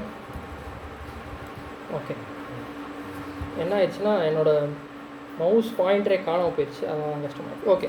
ஸோ இப்போ நம்ம நெக்ஸ்ட் என்ன பார்க்க போகிறோம் அப்படின்னு பார்த்தீங்கன்னா, பொருளாதாரம் மற்றும் வாழ்க்கையின் முடிவுகள். பெரிசாக கடன் வாங்கிறது, பெரிய டெட்டுக்குள்ளே போயிடுறது. டெட்னா புரியுதுல, கடன். கரெக்டுங்களா? நல்லா கடன் வாங்கிட்டு தேவனே என்ன பண்ணுங்க, தேவன் விடுவிப்பார், தேவன் சொல்லியிருக்கார். என்ன பண்ணுவார்? கண்டிப்பாக என்னோடய இன்னல்களில் என்னுடைய பாதம் கல்லில் இடாதபடி என்ன பண்ணுவார்? ஏந்தி கொண்டு போவார் அப்படின்னு சொல்லிட்டு, அதே தான் தூதர்கள் கட்டளையிடுவார். அதானே நான் பண்ண சொல்கிறான். நீங்கள் சொல்லுங்கள், நீங்கள் கட்டளையிடுங்க, தூதர்கள் வந்து உங்களை கல்லிடாமல் கூப்பிட்டு போவாங்க, உங்களுக்கு பாதிப்பு வராமல் தேவன் கூப்பிட்டு போவார். கடனாக வாங்கிட்டு பொருளாதார நெருக்கடிக்குள்ளே போயிட்டு தேவன் என்னை எனக்கு என்னை வாழாக்காமல் என்ன பண்ணுவார்? தலையாக்குவார். கீழாக்காமல் மேலாக்குவார். முடியுமா? முடியாது. ஏன்னா அது நம்ம என்ன பண்ணுறோம்? தேவனை பரிச்சை பார்க்குறோம். இப்போ இந்த மாதிரி விஷயங்கள்லாம் போய் ப்ரேயரில் பண்ணுறோமா? தேவனே இந்த மாதிரி ஒரு சூழ்நிலை எங்களுக்கு ஏன் அனுபவிச்சிங்களே தெரில, நீ பண்ணியிருக்க, நம்ம பண்ணியிருக்கோம். கரெக்டுங்களா? நம்ம பண்ணிவிட்டு நம்ம தேவன்கிட்ட என்ன பண்ணுவோம் சொல்லுவோம் அப்படின்னா, தேவனே இதை வந்து எப்படியாவது வெளியே எனக்கு என்ன பண்ணுங்கன்னா கொண்டு வாங்க அப்படின்னு சொல்லி என்ன பண்ணுறோன்னா சொல்கிறோம். அப்படின்ற விஷயத்தையும் என்ன பண்ணுறோன்னா பார்க்குறோம். வெளியே வரத்துக்கு வாய்ப்பு, வெளியே வரத்துக்கான வாய்ப்பு கிடைக்குதோ இல்லையோ, அதுக்கான பாடம் வந்து கண்டிப்பாக என்ன ஆகும்னா கிடைக்கும். அதனால் ஒரு பாதிப்பை பூமியில் நம்ம என்ன பண்ணுறோன்னா கண்டிப்பாக அனுபவிச்சுட்டு தான் என்ன பண்ணுறோன்னா வெளியே வருவோம். அப்படின்றதையும் இன்னொரு பாடத்தில் நான் எடுக்கிறேன். ரெட்ரிபியூஷன் சொல்லிட்டு சில நேரங்களில் தேவன் நம்ம பண்ணுற விஷயங்களை இந்த பூமியிலே சரி கட்டிடுறாராமா. அது ஏதாவது ஒரு வகையில் சரி கட்டிடுவார்னு சொல்லிட்டு ஒரு பாடம் இருக்குது. அது சப்போஸ் சித்தமாக இருந்துச்சுன்னா தேவன் சித்தமாக நம்ம இன்னொரு இதில் பார்க்கலாம். ஸோ இப்போ அடுத்தது, பாவம் செய்யும் தோன்றும் சூழ்நிலை. நல்ல பாவம் செய்கிற மாதிரி ஒரு சூழ்நிலை போய் உட்காந்துட்டு நான் பாவமே செய்ய மாட்டேன், ஒரு இடத்துல சத்தியமே இல்லை, அங்கே நம்ம போயிட்டு நான் இப்போ நிற்பேன் தேவனுக்காக, நான் ஆன்லைன்லேயே கேட்பேன், சப்ஜெக்டை நான் ஆன்லைன்லேயே கேட்டு நான் சத்தியத்தில் வளருவேன் அப்படின்னா ஆன்லைன் கேட்டுனுங்க தூங்கிடுவோம். கரெக்டுங்களா? ஆன்லைனில் செட் ஆகா, திடீர்னு நெட்டு கனெக்ஷன் இல்லை, சுற்றி இருக்கிற சூழ்நிலை எல்லாமே உலகத்தை நோக்கி இருக்குது. அப்போ என்ன பண்ணுவோம்? உலகத்தை நோக்கி சாத்தான் என்ன பண்ணுவான்? இழுத்துட்டு போயிடுவான். இப்போ இங்கே என்ன பண்ணுறோன்னா, நான் சத்தியத்தில் நிற்பேன், எந்த சூழ்நிலையும் நான் நிற்பேன்னு சொல்லி நானே ஒரு புதிய சிருஷ்டி வளரக்கூடாத ஒரு சூழ்நிலையில் போய் வச்சுட்டு தேவனை பரிச்சை பார்க்குறேன். இப்போ என்ன பண்ணுங்கள், காப்பாற்றுங்க பார்ப்போம். இப்போ நான் குதிக்கிறேன், பாவமான ஒரு ஒரு ஒரு சூழ்நிலைக்குள்ளே நான் குதிக்கிறேன், என்னை காப்பாற்று அப்படின்னு பண்ணி என்ன பண்ணுறோம் சொல்கிறோம் அப்படின்றத பார்க்குறோம். அடுத்தது ஊழியம் மற்றும் உபதேசம். ஸோ ஊழியம் மற்றும் உபதேசத்தின் மூலமாக அனுமானிக்கிறது என்னென்னா, சில சப்ஜெக்ட்ஸை மட்டும்தான் நான் எடுப்பேன். சில சகோதரர்கள் சில நேரங்களில் எல்லாருக்கும் பிடிக்கிற மாதிரி சப்ஜெக்ட்ஸை மட்டும் எடுக்கணும். சத்தியம் என்ன சொல்லுதோ அதை அப்படியே என்ன பண்ணணும், ப்ரொக்ளைம் பண்ணணும். சில நேரங்களில் இதுதான் சகோதரன் சகோதரி பிடிக்கும்னு சொல்லி எடுத்துகிட்டு தேவனை என்ன பண்ணுறது, பரீட்சை பார்க்கறது. அதாவது இதுதான் செட் ஆகும்னு சொல்லி நானே என்ன பண்ணக்கூடாது, அனுமானிக்க கூடாது. தேவன் என்ன சத்தியத்தை வெளிப்படுத்தணும்னு நினைக்கிறாரோ உங்களுக்கு நீங்கள் படிக்கிற பாடங்கள் மூலயமா இதை சொல்லணுன்னும் போது அது வந்து என்ன ஒரு கடினமான உபதேசமாக இருந்தாலும் சகோதர சகோதரிகள் மத்தியில் உங்களுக்கு கெட்ட பேர், உதாரணத்துக்கு இது என்ன இப்படி சொல்கிறாங்க பிரதர் நினச்சாலும் சத்தியத்தை பேசுறதுல தயக்கவே கூடாது. கரெக்டுங்களா? ஸோ அந்த ஒரு மைண்ட் செட்டில் தான் வந்து என்ன பண்ணோன்னா நம்ம இங்கே நின்று பேசுகிறத பற்றி நான் சொல்லலை. இதை மட்டும் இல்லை, சத்தியத்தை பேசணுன்னா நமக்கு எங்கே வேணால் சூழ்நிலை வரும். வீட்டில் வருமா? வரும். அந்த நேரத்தில் நம்ம ப்ரொக்ளைம் பண்ணணும், இதுதான் தேவனுடைய வார்த்தை, இதுதான் சொல்லுதுன்னு சொல்லி நம்ம என்ன பண்ணணும், அந்த இடத்துல வைராக்கியமாக நிற்கணும் அப்படின்னு பார்க்குறோம். அந்த வைராக்கியமாக நிற்காமல் அவங்களுக்கு ஏற்ற மாதிரி நம்ம மாற்றுறோம்னா அதுவுமே என்னன்னு பார்த்தீங்கன்னா தேவனை பரீட்சை பார்க்குறது தான் அப்படின்ற விஷயம். அதுதான் பார்க்குறோம். எல்லாரும் பாராட்டணுன்றதுக்காக நம்ம என்ன பண்ணக்கூடாது அப்படின்ற விஷயத்தையும் பார்க்குறோம். ஸோ தெளிவாயிடுச்சுல. இப்போ ரெண்டாவது சோதனை. முதலாவது சோதனை என்ன? அதுலேருந்து என்ன நமக்கு நம்ம அந்த கல்லை அப்பமாக்குறது என்னத்தை நம்ம கம்பேர் பண்ணோம்? சத்தியத்தின் சுயநலம். கரெக்டுங்களா? சத்தியத்தை சுயநலத்துக்காக பயன்படுத்துதல் ரெண்டாவது சோதனை. இப்போ பார்த்தோம் பரீட்சை பாராதிருப்பாயாக. அதில் வந்து என்ன நம்ம பார்த்தோம் அப்படின்னா அசம்ஷன், தமிழில் வந்து அனுமானிக்கிறது. கரெக்டுங்களா? இப்படி தான் இருக்கும் சூழ்நிலையும் சொல்லி நம்மளாம் என்ன பண்ணுறது, அனுமானிக்கிறது. தேவன் என்னை காப்பாற்றுவார் சொல்லிட்டு தேவன் அந்த இடத்துல உங்களுக்கு முன்னாடியே ஒரு விஷயத்தை வெளிப்படுத்தியிருக்காரு, இது பண்ணாதப்பா இது செட் ஆகாதுன்னு சொன்னாங்கன்னா நான் அதை போய் பண்ணி இப்போ என்னை காப்பாற்றுங்க பார்ப்போம்னு சொல்லக்கூடாது. கரெக்டுங்களா? ஸோ அது ரொம்ப முக்கியமான விஷயம். அதை பண்ணிவிட்டு காப்பாற்றுங்கன்னு சொல்கிறது எப்படின்னா தேவனை பரீட்சை பாடுறதுக்கு சமம் அப்படின்னு பார்க்கணும். ஸோ அதுதான் இங்கே வந்து கிறிஸ்து கொடுத்த பதில். இது யாருக்கும் பொருந்தும் அப்படின்னா நமக்கு பொருந்தும். சாத்தானுக்கு சொன்னார்னு எடுத்துக்காதீங்க. ஆக்சுவலாக அவர் சொன்னது யாருக்குன்னா நமக்கு தான். ஏன்னா அவர் சொல்கிற மனுஷன் அப்படின்னு தான் சொல்கிறார். மனுஷன் 54 மாத்திரம் அல்ல, ஏன்னா மனுஷன் தானே நம்மளாம். கரெக்டுங்களா? ஸோ நமக்கு தான் அது வந்து என்ன ஆகும்னா பொருந்தும் கண்டிப்பாக. இப்போ மூன்றாவது சோதனை வாசிங்க, 8ஆம் வசனம். மத்தேயு 4ஆம் அதிகாரம் 8ஆம் வசனம். மறுபடியும் பிசாசு அவனை மிகவும் உயர்ந்த மலையின் மேல் கொண்டு போய் உலகத்தின் சகல ராஜ்யங்களையும் அவைகளின் மகிமையும் அவருக்கு காண்பித்து நீ சாஸ்தாங்கமாய் விழுந்து என்னை பணிந்து கொண்டார், இவைகளெல்லாம் உனக்கு தருவேன் என்று சொன்னான். இது என்ன அப்ரோச்? சாத்தான் யூஸ் பண்ணுற அப்ரோச். இதையும் இப்போ நான் சொன்னேன்ல, கிறிஸ்துவுக்கு ஒரு சிந்தனை தானே உருவாயிருக்கும். அதே மாதிரியே இப்போ ஒரு மைண்டில் ஓடிட்டுருக்க எல்லா விஷயத்தையுமே என்னெல்லாம் இருந்திருக்கலாம் அப்படின்னா, உதாரணத்துக்கு அவரை பற்றி சொல்லப்பட்ட தீர்க்க தரிசனம் அவர் ஒரு ராஜாவாவாருன்னு இருக்கா? தானியலில் பார்ப்போம், அவர் ஒரு ராஜாவாவார். உரிமைக்காரரானவர் வரும் மட்டும் அது இல்லாது இருக்கும். வாசிக்கிறோம்னா கவிழ்ப்பேன் அதெல்லாம் பார்க்குறோம், அதெல்லாம் படிச்சிருப்பார். அதுக்கப்புறம் எசாயால இல்லை சங்கீதத்தில் என்ன படிச்சிருப்பாருன்னா எவ்வளோ பாடுகளை அவர் படணும், என் தேவனே என்னை கைவிட்டின்ற விஷயம்லாம் எங்கன்னா சங்கீதத்தில் படிச்சிருப்பார். அதை கேட்கும்போது அவருக்கு எப்படி இருந்திருக்கும்? இது தேவன் நம்மளே. அவர் அதை அனுபவிச்சிருக்காரா இது வரைக்கும்? அவரோட அதாவது கிறிஸ்துவாக இருக்கிறதுக்கு முன்னாடி இருந்த விஷயங்களே அவர் என்ன பண்ணியிருக்க மாட்டார். தேவனோடைய சன்னிதானம் இல்லாமல், அவருடைய பிரசனத்தை உணராமல் அவர் இருந்ததே இல்லை. அப்போ அங்கே படிக்கும்போது அவருக்கு எப்படி இருந்திருக்கும்? தேவனே ஏன் என்னை கைவிட்டீர்னும் போது அதை படிக்கும்போது இந்த மாதிரி ஒரு சூழ்நிலை எனக்கு வருமோ, அது எப்போ வரலாம், ஒருவேளை இந்த நேரத்தில் வருமோ, இப்போ வருமோ, அந்த சின்ன யோசிங்க. நீங்கள் ப்ராக்டிக்கலாக இருங்க. நீங்கள் இப்போ அந்த என்னை பற்றி ஒரு விஷயம் போட்டிருக்க நான் படிக்கும்போது எப்போ வரும்ன்ற சிந்தனை எனக்கு வரும்ல, எந்த சூழ்நிலையில் வரும்னு எனக்கு வரும்ல. நான் வந்து ரொம்ப நொறுக்கப்படுவேன், எல்லாராலையும் வெறுக்கப்படுவேன், ஒதுக்கப்படுவேன்ற விஷயத்தில் நான் படிக்கும் பொழுது கண்டிப்பாக இது எல்லாமே அவர் மைண்டில் இருக்கும். அந்த சூழ்நிலையில் அவருக்கு ஒரு சிந்தனை வரும். என்ன சிந்தனைனா, இந்த உலகம் இப்போ யார் கண்ட்ரோலில் இருக்குது? இப்போ அந்த சிந்தனை யார் வைக்கிறா? சாத்தான் தான் வைக்கிறான். இப்போ இந்த உலகத்துக்குரிய இந்த அதிபதிக்கு நான் கீழ்ப்படிஞ்சிட்டேன்னா நான் எதுக்கு கஷ்டப்படணும், நான் ஏன் பாடுபடணும், நான் ஏன் சாகணும், நான் ஏன் தேவனுடைய பிரச்சனையுமே இல்லாத ஒரு சூழ்நிலைக்குள்ளே போகணும்? இப்போவே உலகம் எனக்கு என்ன ஆயிரும், கிடைச்சிடும்ல, வருமா வந்திருக்கலாம்ல. சிந்தனை தானே இதெல்லாம். அது வசனம் இருக்குது நமக்கு. கரெக்டுங்களா? உலகத்தின் சகல ராஜ்யங்களும் அவைகளின் மகிமையும் அது அவருக்கு கண் முன்னாடி நிறுத்தினா அவர் கண் முன்னாடி கண்டிப்பாக என்ன இருக்கும்? எல்லாமே இப்போ யார் கண்ட்ரோலில் இருக்குது? சாத்தான் கண்ட்ரோலில் இருக்குது. இப்போ இவனுக்கு நான் ஏன்னா சாத்தானை யார் படைச்சிருப்பார்? அவர் தான் படைச்சார், கிறிஸ்து தான் படைச்சார். கிறிஸ்துவை மட்டும்தான். அதாவது லோகோஸ் மட்டும்தான் தேவனால் டைரெக்டாக படைக்கப்பட்ட ஒரு சிருஷ்டி. லோகோஸ்க்கு அப்புறம் இருக்கிற எல்லா சிருஷ்டியுமே கிறிஸ்துவை கொண்டு தான் என்ன பண்ணாருன்னா தேவன் படைச்சார். அப்போ கண்டிப்பாக லூசிஃபரையும் யார் தான் படைச்சிருக்கணும்? இயேசு கிறிஸ்து தான் படைச்சிருக்கணும். 2 பேரும் ஃப்ரெண்ட்ஸ் தானே. ஒரு காலத்தில் மேலே இருந்திருப்பாங்கல்ல, ஒன்றா தானே இருந்திருப்பாங்க. அப்போ இவன் பேச்சை நான் கொஞ்சம் கேட்டேன்னா இவ்வளோ பாடுபட தேவையில்லையே, தோணுமா தோணாதா? தோணியிருக்கலாம். கரெக்டாக அந்த தோன்ற தாட்டு தான் இங்கே சோதனை நான் சொல்ல வரேன். கரெக்டாக. ஸோ அதை தான் இங்கே சோதனையாக என்ன பண்ணுறான்னா சாத்தான் கொண்டு வர்றான்ப்பா. இங்கே நீங்கள் லிட்ரலாக எடுத்துக்கூடாது, ஒரு பெரிய இதில் போய் நிற்கணும் அந்த அப்படியே அந்த மாதிரி ஒரு கான்செப்டுக்குள்ளே நீங்கள் என்ன பண்ணாதீங்கன்னா போகாதீங்க அப்படின்னு பார்க்க. அதே மாதிரி இன்னொரு விஷயம், அந்த இதுலேயும் ஒரு பாயிண்ட் விட்டுட்டேன், பட் டைம் இருந்தால் பார்க்கலாம். ஸோ இப்போ டைம் இல்லை, நம்ம இது போயிடுவோம்.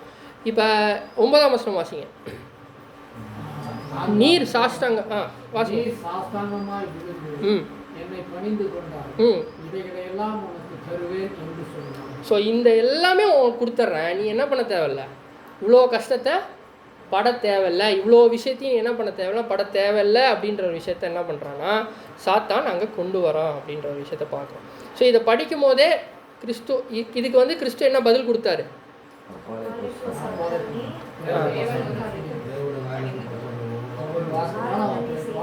இல்லை, இந்த இதுக்கு என்ன பதில் சொன்னார்? வார்த்தையினால் பிழைப்பான்னு சொன்னார். ஆராதனை செய்வாயாக அப்படின்னு பார்க்க. ஸோ அது வந்து டியூட்ரானமி, அதாவது உபாகமத்தில் கூட வரும். கரெக்டுங்களா? ஸோ அப்பம் கல் அந்த விஷயமே என்ன, அப்பத்தினால் மாத்திரமில்ல தேவனோட வாயிலிருந்து புறப்படும் ஒவ்வொரு வார்த்தையுமே எங்கேன்னு வரும்னா உபாகமத்தில் இருக்கும். கரெக்டுங்களா? ஸோ அதை தான் கிறிஸ்து யூஸ் பண்ணியிருப்பார். அதே தான் இங்கேயும் சொல்கிறார். அதாவது தேவனை தவிர வேறு யாரையும் பணியக்கூடாதுன்னு சொல்லி இருக்கே அப்படின்னு சொல்லி என்ன பண்ணுறாருன்னா சொல்கிறாரு. சரி, இதில் என்ன நமக்கு என்ன பாடம்? கிறிஸ்து அவருக்கு ஓகே, அவர் வந்து ராஜ்யம், கரெக்டுங்களா, அவர் வந்து அவருடைய ராஜ்யம் பூமியில் ஸ்தாபிக்கப்படும்னு சொல்லி வாசிச்சிருப்பார். அதை வாசிக்கிறதுக்கு ஒரு ஷார்ட்கட்டை இப்போ என்ன பண்ணுறான்னா சாத்தான் கொடுக்குறான். கரெக்டாக? நீ என்ன பணிஞ்சிட்டேன்னா இப்போவே என்ன ஆயிரும், இந்த ராஜ்யம் அந்த பூமி எல்லாத்தையும் உனக்கு என்ன பண்ணிடுவேன், கொடுத்துட்றேன் அப்படின்னு சொல்லி என்ன பண்ணுறாருன்னா அந்த சிந்தனை அவருக்குள்ளே உருவாகுதுன்னு பார்க்குறோம். ஸோ இதில் இது நம்மளுடைய புதிய சிருஷ்டிக்கும் இதுக்கும் எப்படி லிங்க் பண்ணலாம்? இங்கே என்ன பண்ணுறோன்னா அவர் வந்து தேவனுக்கு கீழ்ப்படிஞ்சிருக்காரு, நீ தேவனுக்கு கீழ்ப்படியாத எனக்கு கீழ்ப்படி அப்படின்னு சொல்கிறான். தேவன் எனக்கு நடுவில் கிறிஸ்துன்னு வச்சுங்க. இதே மாதிரி நம்மளை வச்சுருங்க.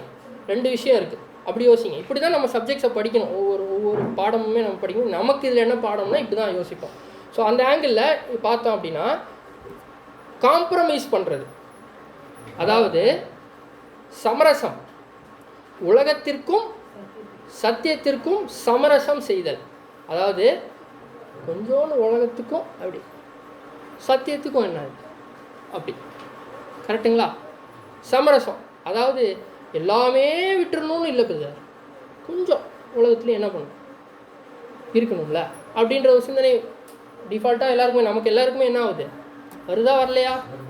வருது. அதில் என்னென்ன இதுன்னு பார்த்தோன்னா சத்தியத்திலே வர வாய்ப்பு இருக்குது. எப்படி வர வாய்ப்பு இருக்குது? காம்ப்ரமைஸ். இது எப்படி சத்தியத்திலே நம்ம விட்டு கொடுக்க எப்படி வரும்? இல்லை, சத்தியம் தான் சொல்லியிருக்கு அப்படின்னா அதுக்கு அந்த சத்தியத்துக்கு கீழ்ப்படிஞ்சு நடக்கிறதா நமக்கு நல்லதாக இருக்குது, அதுக்கு என்ன பரவாயில்ல அப்படின்றாரு. ஓகே, இப்போ சொல்கிறதும் ஓகே. கரெக்டு, நீங்கள் சொல்கிறது கரெக்டு. இன்னொரு ஆங்கிளில் சொல்கிறேன். அப்புறம் சொன்னது பர்ஃபெக்ட்லி கரெக்டு. ஓவராலாக சொல்லிட்டார். வீக்லி சொல்லுங்கள். சூப்பர். அது நான் வந்து 7ஆம் சகல சபைக்கே சொன்னது அது மெயினாக. ஓகே, அதுவும் கரெக்டு தான். எக்ஸாம்பிள் கேட்குறேன், ப்ராக்டிக்கல் எக்ஸாம்பிள். ஏன்னா எல்லாத்தையும் ப்ராக்டிக்கலாக யோசிக்க ட்ரை பண்ணுங்கள். ஏன்னா ஆமாம், அப்போ தான் வந்து ரியலாக அந்த விஷயம் நடக்கும்போது இது அங்கே நம்ம படித்தோமேன்னு வந்து அந்த இடத்துல அது பண்ண மாட்டோம். நம்ம ப்ராக்டிக்கலாக இல்லாமல் ஆமாம் தேவனே ஓகே, அது வரும்போது அதுக்கு இதுக்கு லிங்கே பண்ணாமல் போயிட்டோம்னா செட் ஆகுது. ப்ராக்டிக்கலாக யோசிச்சு பழகுங்க. ஸோ உதாரணத்துக்கு சொல்கிறேன், இப்போ நமக்கு என்னென்ன கிளாஸஸ்லாம் போகுது வாரத்தில்? First volume. வேறு யாராவது சொல்லுங்கள். ஒரு ஃபஸ்ட் வால்யூம் சொல்லிட்டாங்க. வேறு திங்கக்கிழமை வெளிப்படுத்தல். இந்த மாதிரி நீங்கள் ரெகுலராக நீங்கள் உங்களால் கலந்துக்க முடியுதில்ல, எப்படி கலந்துக்கிறீங்க? ஃபோனில் கலந்துக்கிறீங்க. எத்தனை பேர் குக் பண்ணிகிட்டே கிளாஸ் கேட்குறோம்? குக்குனா புரியுதுல, சமைச்சிட்டே கிளாஸ் கேட்குறோம். யாரும் இல்லையா? ஏன்னா சமைக்க தெரியாது பிரதர் எனக்கு. யாரும் இல்லை. அதாவது நான் உங்களை சொல்கிறேன் இல்லை, பொதுவாக நம்ம எல்லாருமே சொல்கிறேன். அந்த மாதிரி ஒரு சூழ்நிலை சில நேரம் நம்ம என்ன பண்ணுவோம்னா காம்ப்ரமைஸ் பண்ணிடுவோம். சரி இதையும் பண்ணோம் அதையும் பண்ணோம், சத்தியத்தையும் கேட்கணும் வேலையும் செய்யணும், என்ன பண்ணலாம்? ரெண்டுத்தையும் பண்ணலாம். ஃபுல்லாக போகுமா? உள்ள போவாது. இதையும் ஃபுல்லாக பண்ண இதில் தான் இருக்கும் ஆக்சுவலாக மெயினாக அவங்களுடைய தாட்டு. குக் பண்ணும் போது நீங்கள் கேட்டிங்கன்னா போகுமா? உப்பு மசால் பொடி போகும். ஏன்னா போகலன்னா அங்கே வாய்க்குள்ளே போகாது, திட்டு விழும். அதனால் அதில் ஃபோக்கஸ் பண்ணுவோம். ஆனால் சத்தியம் உள்ளே போகுமானா பாதி போகும். ஏதோ சொன்னாரே சரி அப்புறம் கேட்டுப்போம், விட்றோமா இல்லையா? நிறைய நேரத்தில் நம்ம வருதா இல்லையா? படுத்துட்டே கிளாஸ் கேட்குறது பண்ணுறோமா இல்லையா? நீங்கள் நான் வசனத்திலே கேட்குறேன், படுத்துட்டு இல்லை கவனக்குறைவாக ஒரு விஷயத்த பண்ணுற சூழ்நிலை வருதுன்னா அதை நம்ம பண்ணுறோன்னா மாம்சத்துக்கும் ஒரு இடம் கொடுத்துட்றோம், சத்தியத்தையும் கேட்கணும்னு நினைக்கிறோம். காம்ப்ரமைஸ் ரெண்டுத்தையும் என்ன பண்ணிக்கலாம்? காம்ப்ரமைஸ் அப்படியே கொஞ்சம் ரெஸ்ட் எடுத்த மாதிரி இருக்கும், கொஞ்சம் சப்ஜெக்ட் கேட்ட மாதிரி இருக்கும். பண்ணுறோமா இல்லையா? கரெக்டுங்களா? சத்தியத்தில் பண்ணுறோம். இன்னொரு இது கேட்டால் அதாவது விளையாட்டுக்கு நம்ம கேட்கல, இது சத்தியத்தில் இருக்கிறதுனால கேட்குறோம். யார் மனசையும் புண்படுத்துறதுக்கும் இல்லை. நம்ம ஒரு ஒரு ஒரு சகோதர சகோதரிகளை ஆவிக்குரிய வளர்ச்சி அடையணுன்ற ஒரு நோக்கத்தில் தான் என்ன பண்ணுறோன்னா கேட்குறோம். யாரும் தவறாக எடுத்துக்கணும். இப்போ எக்லிஷா வரணும்னு இருக்குது. ஃபஸ்ட்டு தாட், கறி கடைக்கு போயிட்டு போகலாமா இல்லை எக்லிஷா முடிச்சுட்டு போகலாமா? இல்லை இல்லை, பேரலாக பண்ணுவோம். போய் வாங்கிட்டு அப்படியே போயிடலாம். யோசிக்கிறோமா இல்லையா? சில நேரங்களில் நானுமே சில நேரங்களில் டிஃபால்ட்டாகவே நமக்கு என்ன ஆகும்னா மல்டி டாஸ்கிங், அதாவது ஒரு வேலை இல்லாமல் பல வேலைகள் செய்ய பழகிட்டோம். இப்போ எனக்குமே என்ன ஆஃபீஸில் எடுத்துக்கோங்களேன், இந்த பக்கம் டாக்குமெண்ட் போடணும், இந்த பக்கம் ஒரு வேலை, அந்த பக்கம் இப்படி தான் 4 கை தான் இருக்கும் நமக்கு. ஒரே நேரத்தில் எல்லாத்தையும் செய்யணும் தான் சொல்லுவாங்க, இதையும் செய் அதையும் செய்யும். இப்போ அந்த மைண்ட் செட்டுக்கு உலகம் மாறிடுச்சு. ஸோ அதனால் நம்ம என்ன பண்ணுறோம், சத்தியத்தையுமே அது கூட இது பண்ணிட்டோம். சத்தியத்துக்கு ஒரு நேரம் கொடுக்கணும்னா முழு நேரமும் அதுக்காக கொடுக்காம பேரலாக கூடவே ஏதாவது. இப்போ எக்லிஷா போகணுமா, போகிற வழியிலே கறிக்கரை, போகிற வழியில் தான் நம்ம இருக்குது. அப்படி போய் ஒரு 8 ஒரு வாங்கிட்டு போனால் என்ன ஆகும்? 2 நிமிஷம் தான் லேட் ஆகும், போயிடுவேன். அப்படின்னு நம்ம என்ன பண்ணுறோம்? காம்ப்ரமைஸ் பண்ண வாய்ப்பு இருக்குது அப்படின்னு பார்க்கணும். கரெக்டுங்களா? சில நேரங்களில் உலக மனிதர்கள் இருக்காங்கல்ல, உலக மனிதர்கள், அவர்கள் பிரியப்படுறதுக்காக சத்தியத்தை விட்டுருவோம். தாய் தகப்பன் எடுத்துக்கங்க, தாய் தகப்பன் சத்தியத்தில் இல்லை. கரெக்டுங்களா? தாயும் தகப்பனையும் கனம் பண்ணுவாயாக, அது இன்னொரு ஆங்கிளில் பிதாவையும் கிறிஸ்துவையும் குறிக்கும், அது வேறு விஷயம். பட் தகப்பனையும் தாயும் கனம் பண்ணணும்னு இருக்குது. அதுக்காக எக்லிஷாவை விட்டுட்டு நான் போய் எங்கள் அப்பா அம்மாவுக்கான செய்ய வேண்டிய விஷயங்களை ஃபுல்லாக நான் செஞ்சுட்டு நான் சத்தியத்துக்கு வரேன்னா, ஐஸ்வர்யவான்கிட்ட சொன்னார்ல ஒரு விஷயம், அதுதான் நடக்கும். கரெக்டுங்களா? காம்ப்ரமைஸ். நான் என்ன பண்ணுறேன், கொஞ்சம் அப்படி அவங்களுக்கும் அவங்க பிரதர் பார்க்கணும்ல பிரதர், பாசம் இருக்காதா பிரதர்? எனக்கு அவங்க மேலே இருக்கணும், உங்களுக்கு டியூட்டி இருக்குது, கடமை இருக்குது, நீங்கள் பண்ணணும். ஆனால் அதுக்கும் மேலாக லூக்கா 19:40 வாசிங்க.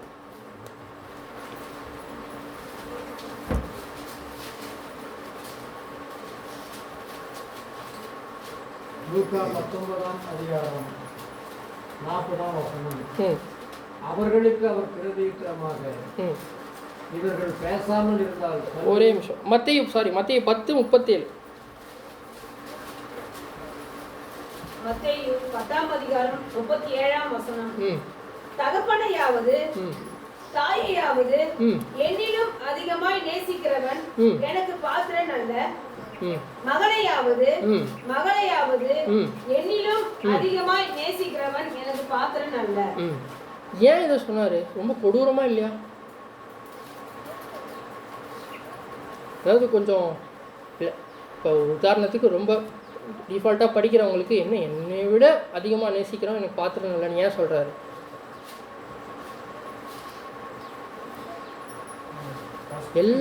எல்லாத்தையுமே தேவனோட திட்டத்தை மைண்டில் வச்சு யோசிங்க. ஏன்னா நம்ம வாழ்க்கையே அதில் தான் நவுறணும். அதில் நவுந்தால் மட்டும்தான் நம்மளோட சிந்தனை செயல் எல்லாமே தேவனுக்கு ஈக்குவலாக, தேவனுக்கு இசைவாக இருக்கும். தேவன் இந்த பூமியை எப்படி கொண்டு போயிட்டு அவர் திட்டத்தின்படி தானே கொண்டு போகிறாரு. அந்த திட்டத்தை நமக்கு வெளிப்படுத்திட்டார்ல, அந்த திட்டத்தை மையமாக வச்சு தான் நம்மளோட வாழ்க்கையை நவுறணும். இப்போ எங்கள் தாய் தகப்பனை நான் பார்த்துக்கணுன்றது என்னோடய பொறுப்பு. அது என்னால் முடிஞ்ச வரைக்கும் நான் செய்யணும். ஆனால் சத்தியத்தை காம்ப்ரமைஸ் பண்ணிட்டு நான் என்ன பண்ணக்கூடாது, செய்யக்கூடாது. ஏன்னா நான் சத்தியத்தை காம்ப்ரமைஸ் பண்ணேன்னா அவங்களுக்கு இந்த உலகத்தில் விடிவு இல்லை. ஏன்னா ராஜ்யம் வரணும்னா நான் முதல்ல என்ன பண்ணணும், நான் முதல்ல கரெக்டாகி சபையின் ஓட்டம் முடிஞ்சால் மட்டும்தான் அவங்களுக்கு என்ன. இப்போ அவங்களுக்கு உடம்பு சரியில்லை, ரொம்ப நிலைமைக்கு போகிறான், கண்டிப்பாக இப்போ பார்க்கணும். நான் இல்லைன்னு சொல்லவே இல்லை, கடமை பண்ணி ஆகணும். ஆனால் சத்தியத்தை காம்ப்ரமைஸ் பண்ணிவிட்டு சத்தியத்தை தூக்கி ஓரமாக வச்சுட்டு என்ன பண்ணக்கூடாது, பார்க்கக்கூடாது. அப்போ என்ன பண்ணுறோன்னா உலகத்தில் இருக்க ஒரு மனுஷனுக்கு கொடுக்குற கனத்தையும் மரியாதையும் தேவனுக்கும் கிறிஸ்துவனுக்கும் கொடுக்கல. ஸோ அப்போ என்னை விட இன்னொரு விஷயத்தை நீ நேசிச்ச அப்படின்னா நீ எனக்கு என்ன இல்லை, பாத்திரன் அல்ல அப்படின்னு சொல்லி என்ன பண்ணுறாருன்னா இங்கே சொல்கிறாரு அப்படின்னு பார்க்குறோம். இப்போ அடுத்தது விசுவாசத்தில் இதுக்கு எக்ஸாம்பிள் வந்து இதுவுமே கொஞ்சம் கஷ்டமாக இருக்க மாதிரி இருக்கலாம். பட் இருந்தாலும் நான் இதை சொல்லி தான் ஆகணும். நான் சத்தியம் சொல்லுது, சரிங்களா? உலகத்தில் இருக்கும்போது ஒரு மாதிரி இருக்கிறது, எக்லீஷாவில் இருக்கும்போது ஒரு மாதிரி இருக்கு. கரெக்டா? ரெண்டு முகம், வேஷம். அதாவது சபையில் இருக்கும்போது பக்திமான் நம்மளை மாதிரி யாருமே இல்லை அப்படின்னு இருந்துட்டு உலகத்துக்கு போகும்போது அவங்க பண்ணுற சடங்குகள் கூடயும் சம்பிரதாயங்கள் கூடயும் நம்ம என்ன பண்ணுறது, ஒத்தி வாழ்றது. உலகத்துலேயும் கொஞ்சம் வேணும், சத்தியத்துலேயும் என்ன வேணும் அவங்க. அதான் அதுதான் சொல்கிறேன், அவங்க கோச்சிப்பாங்க.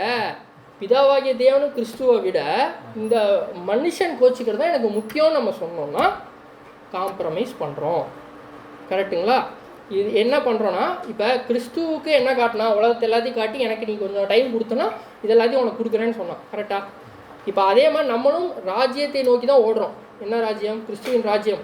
அவருடைய ராஜ்யத்தில் அவருடைய கிறிஸ்துவுடைய மனவாட்டியாக இருக்கணும்னு தான் நம்ம ஓடிட்டுருக்கோம். ஓடிட்டுருக்க நமக்கும் உலகத்தில் இப்போவே நீ அந்த ராஜ்யத்தை அனுபவி ராஜா. கொஞ்சம் இந்த உலகத்தில் நான் ஆசாபாசங்களில் கலந்துக்கோ, கல்யாணங்களில் கலந்துக்கோ. கரெக்டுங்களா? அதாவது நான் என்ன சொல்கிறேன்னா நல்லா புரிஞ்சுக்குங்க. உங்கள் ஃபேமிலியில் குடும்பங்களில் நடக்கிற விஷயங்களை பற்றி தனிப்பட்டமாக நீங்கள் போய் நிற்கணுன்னும் போது ஒரு குடும்பத்தின் கடமைக்காக நீங்கள் போய் நிற்கிறது வேறு.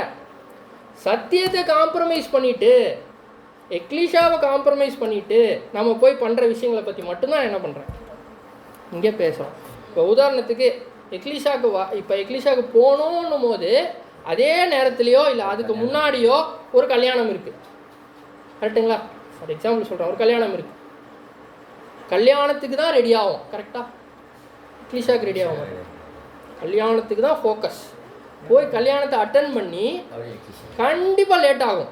ஏன்னா விடுவானா அவன், சும்மா உள்ளே வர வச்சதே அதுக்கு தான். விடுவானா? அதுவும் சும்மா நம்ம சத்தியத்தில் இருக்கோன்னா அங்கே 1008 கேள்விகள் நமக்கு வரும். கரெக்டுங்களா? அப்போ வந்து நீங்கள் என்ன வரமாட்டீங்க, எதுக்குமே நீங்கள் எதுலேயுமே கலந்துக்க மாட்டேங்கிறீங்க, எங்களை விட்டுட்டிங்களா, எங்களை மறந்துட்டிங்களா, ஐயோ என் பையன் என்னை மறந்துட்டான், என் பொண்ணு என்னை மறந்துடுச்சு. கரெக்டா? கேள்வி வருதா இல்லையா? நமக்கு வருதுகள். கரெக்டா?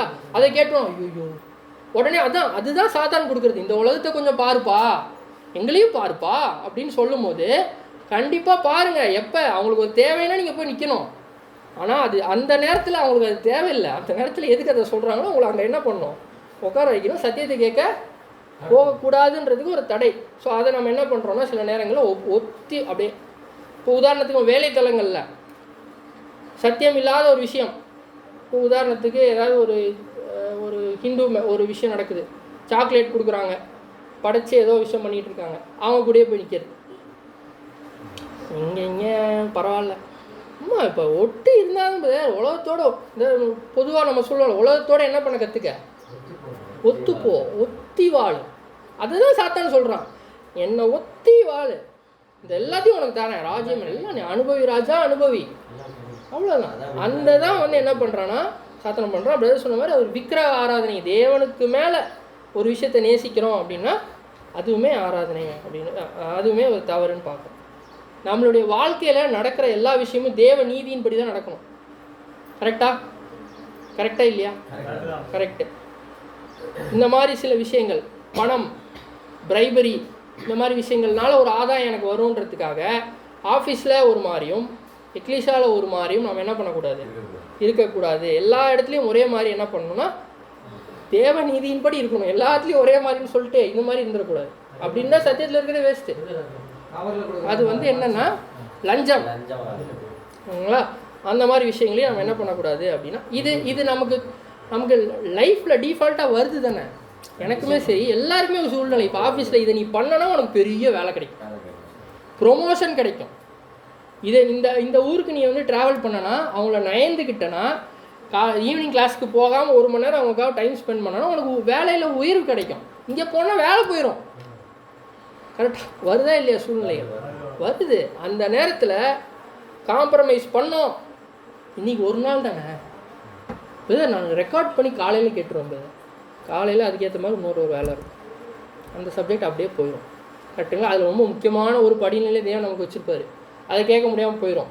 அதுக்கப்புறம் அந்த சூழ்நிலை வந்தோடனே விழுந்துட்டு நல்லா அடி வாங்கிட்டு, தேவனே ஏன் எனக்கு இவ்வளோ வேலை, ஏன்ப்பா நான் உனக்கு பாடம் வச்சேன் நீ வரல, என்ன பண்ணுறது அப்படின்னு சொல்லி கண்டிப்பாக அந்த ஒரு விஷயத்தை வந்து தேவன் நம்மளுடைய வைப்பார் அப்படின்றதும் பார்க்கணும். இதுதான் ரொம்ப முக்கியமான ஒரு விஷயம். என்னன்னு பார்த்தீங்கன்னா, உலகம் மற்றும் பேர் சபைகளின் சிநேகம். அவளை விட்டு இது நல்லா ஃபாஸ்ட்டாக வந்துடுது. வெளியே வான்றது மட்டும் வெளியே வந்துடுது. ஆனால் ரியாலிட்டியில் மட்டும் வர மாட்டேங்குது. வந்திருக்கு. Okay, super. அதாவது நம்மளோட குடும்பமாக இருக்கட்டும், நம்மளுடைய பேர் சபைகள், ஏன்னா நம்ம அங்கேருந்து தானே வெளியே வந்திருக்கோம். கண்டிப்பாக அங்கேன்னு இருக்க தாக்கம் நமக்கு என்ன இருக்கும், இருந்துகிட்டே இருக்கும். உலக ஜனங்கள் என்னப்பா நீ வரவே மாட்டேங்கிற, எப்படிலாம் இருந்தோம் நம்ம, எப்படிலாம் நீ வந்து இருந்த, இப்போ நீ என்ன பண்ண மாட்டேங்கிற, வரவே மாட்டேங்கிற அப்படின்னு கேட்கும்போது அந்த நேரத்தில் வரம்பா இருப்பா, நான் இப்போயே வரம்பா அப்படின்னு சொல்லலாமா? சில நேரங்களில் நம்ம மெச்சிப்போம். என்ன தெரியுமா, இப்போ நான்லாம் எப்படி இருந்தேன் தெரியுமா, நான்லாம் இப்போ இருக்கிற மாதிரிலாம் இல்லைங்க பிரதர், நான்லாம் அப்போல்லாம் நான் வேறு லெவலில் இருந்தேன் பிரதர். நான் இப்போ பாருங்க இப்படி. அதாவது தேவன் சத்தியத்தை கொடுத்து கூட்டிகிட்டு வந்தால் அதை நினச்சி பெருமைப்படாமல், முன்னாடி குப்பையும் அழுக்கும் சேற்றில் இருந்தோம்ல, நான் சேத்துல எப்படி உருண்டேன்னு தெரியுமா, எந்த அளவுக்கு நான் சேத்துல உருண்டேன்னு தெரியுமா அப்படின்னு என்ன பண்ணுறோம், வச்சுக்கிறோம். அப்போ அதையே சாத்தான் என்ன பண்ணுவோன்னா, உனக்கு சேரு தானே பிடிக்கும், எவ்வளோ சேர் இருக்குது, இங்கே பாரு அங்கே ஒரு சேர் இருக்குது, இங்கே ஒரு சேர் இருக்குது, குதிச்சனா இன்னும் உனக்கு இன்பமாக இருக்கும்னு சொல்லி என்ன பண்ணுவோன்னா நம்மளை இழுத்துட்டு போக வச்சு செய்வோம். அந்த நேரத்தில் நம்ம வந்து எமோஷ்னலான விஷயங்கள், இந்த விஷயம்லாம் எமோஷ்னலான விஷயம் தானே. அவங்க ஒரு பாசம் உருவாகுதா இல்லையா? எனக்குமே டிஃபால்ட்டாக சொல்கிறேன், ஒருத்தர் சத்தியத்தில் இல்லை கரெக்டாக நம்ம குடும்பத்தில் இருக்காங்க, அவங்கள கண்டிப்பாக நம்ம பார்க்க வேண்டிய நம்ம பொறுப்பு. சில நேரங்களில் அதையே சாத்தான் என்ன பண்ணுறோம், நமக்கு எதிராக பயன்படுத்தும் போது அந்த நேரத்தில் சத்தியத்துக்கு நீங்கள் டைம் கொடுத்து பாருங்கள். உங்களோட குடும்பம் எல்லாத்தையும் தேவன் பார்த்துப்பார், உங்களோட பொறுப்புகள் எல்லாத்தையும் அவர் பார்த்துப்பார். நீங்கள் போய் எல்லா தவறையும் பண்ணிவிட்டு அதுக்கப்புறம் என்னோடய இதை பாருங்கன்னு சொன்னீங்கன்னா தேவன் என்ன பண்ண மாட்டார்னா பார்க்க மாட்டார். இதில் இன்னும் பசங்களுக்கு ரொம்ப முக்கியமான விஷயம், எக்ஸாம் வந்தால் எக்லீஷாக கட் பண்ணிடுது. பண்ணுறோமா இல்லையா? எக்ஸாம் முக்கியம் இல்லை பிரதர், பசங்களோட வாழ்க்கை இல்லையா? யோசிக்கிறோமா இல்லையா? பேரண்ட்ஸ் யோசிக்கிறோமா இல்லையா? யோசிக்கிறோம். எக்ஸாம்ஸ் வந்துருச்சு, படிக்கணும் அப்படின்னா பிள்ளைங்க எக்ஸாம் வரப்போகுதுன்னு எப்போ தெரியும்? கேலண்டர்லேயே போட்டிருக்கோம் எப்போ எக்ஸாம், கரெக்டாக? அப்போ முன்னாடியே என்ன பண்ணியிருக்கோம்னா படிக்கணும், இல்லை எக்லீஷாவை முடிச்சுட்டு போய் படிக்கணும். அதுதான் நம்ம வாழ்க்கையை, நம்மளோட வாழ்க்கையை நவுறதே தேவனோட திட்டத்தின்படி தான் நவுறணும். புரியுதுங்களா? இல்லைனா வரதுவே ஓப்பனாக நான் என்னோட எக்ஸ்பீரியன்ஸ்லேயும் சரி, நம்ம உலகத்துக்குள்ளே போயிட்டோன்னு வைங்களேன், அப்படியே இழுத்துரும். நம்ம தேவனுடைய திட்டத்தின்படி வாழலைன்னா நம்ம சத்தியத்துக்காக ஓடுறோன்ற அந்த விஷயமே. இப்போ பந்தய பொருள் கிடைக்கலன்னா எதுக்கு நம்ம ஓடணும்? கரெக்டுங்களாண்ணே? நான் யாரையும் மனசை புண்படுத்த சொல்ல, அதுக்காக தான் ஓடுறோன்னும் போது அந்த பந்தய பொருளே கிடைக்காத மாதிரி நான் ஓடிட்டு நான் எவ்வளோ கஷ்டப்பட்டு விட்டேனே அப்படின்னு யோசிக்கிறது வேஸ்ட்டு தானே, கரெக்டுங்களா? அப்படி இருக்கும்போது நம்மளுடைய முழு நோக்கமும் நானும் என் வீட்டாருமோ என்றால் கர்த்தரையே சேவிப்போம்னு சொல்லிட்டு நான் உலகத்தையும் கொஞ்சம் அப்பப்போ எக்ஸாம்ஸ் வந்தால் மட்டும் சேவிச்சுப்பேன்னு சொல்கிறது தவறா கரெக்டா? தவறு அப்படின்ற விஷயம் இங்கே நம்ம பார்க்குறோம். ஸோ இந்த 3 சோதனைகள் பார்த்தோம், கரெக்டாக? என்னென்ன பார்த்தோம்? நல்ல அப்பமா அது வந்து நமக்கு என்ன படிநிலை? சுயநலம். சத்தியத்தை சுயநலத்திற்காக பயன்படுத்தி கொள்ளுதல். ரெண்டாவது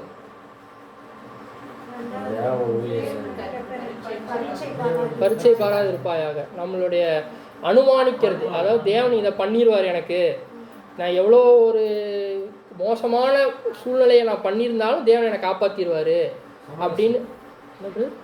சமரசமா அந்த மாதிரி அது அடுத்தது நினைக்கிறேன். ஸோ அந்த மாதிரி பண்ணிடுறது. அதே மாதிரி உடல் நலத்துலேயும் சரி, அந்த எல்லாத்துலேயுமே வந்து தேவன் இதை பண்ணாதப்பான்னு முதலே காட்டியிருந்தாங்கன்னா அதை கண்டிப்பாக பண்ணிடக்கூடாது.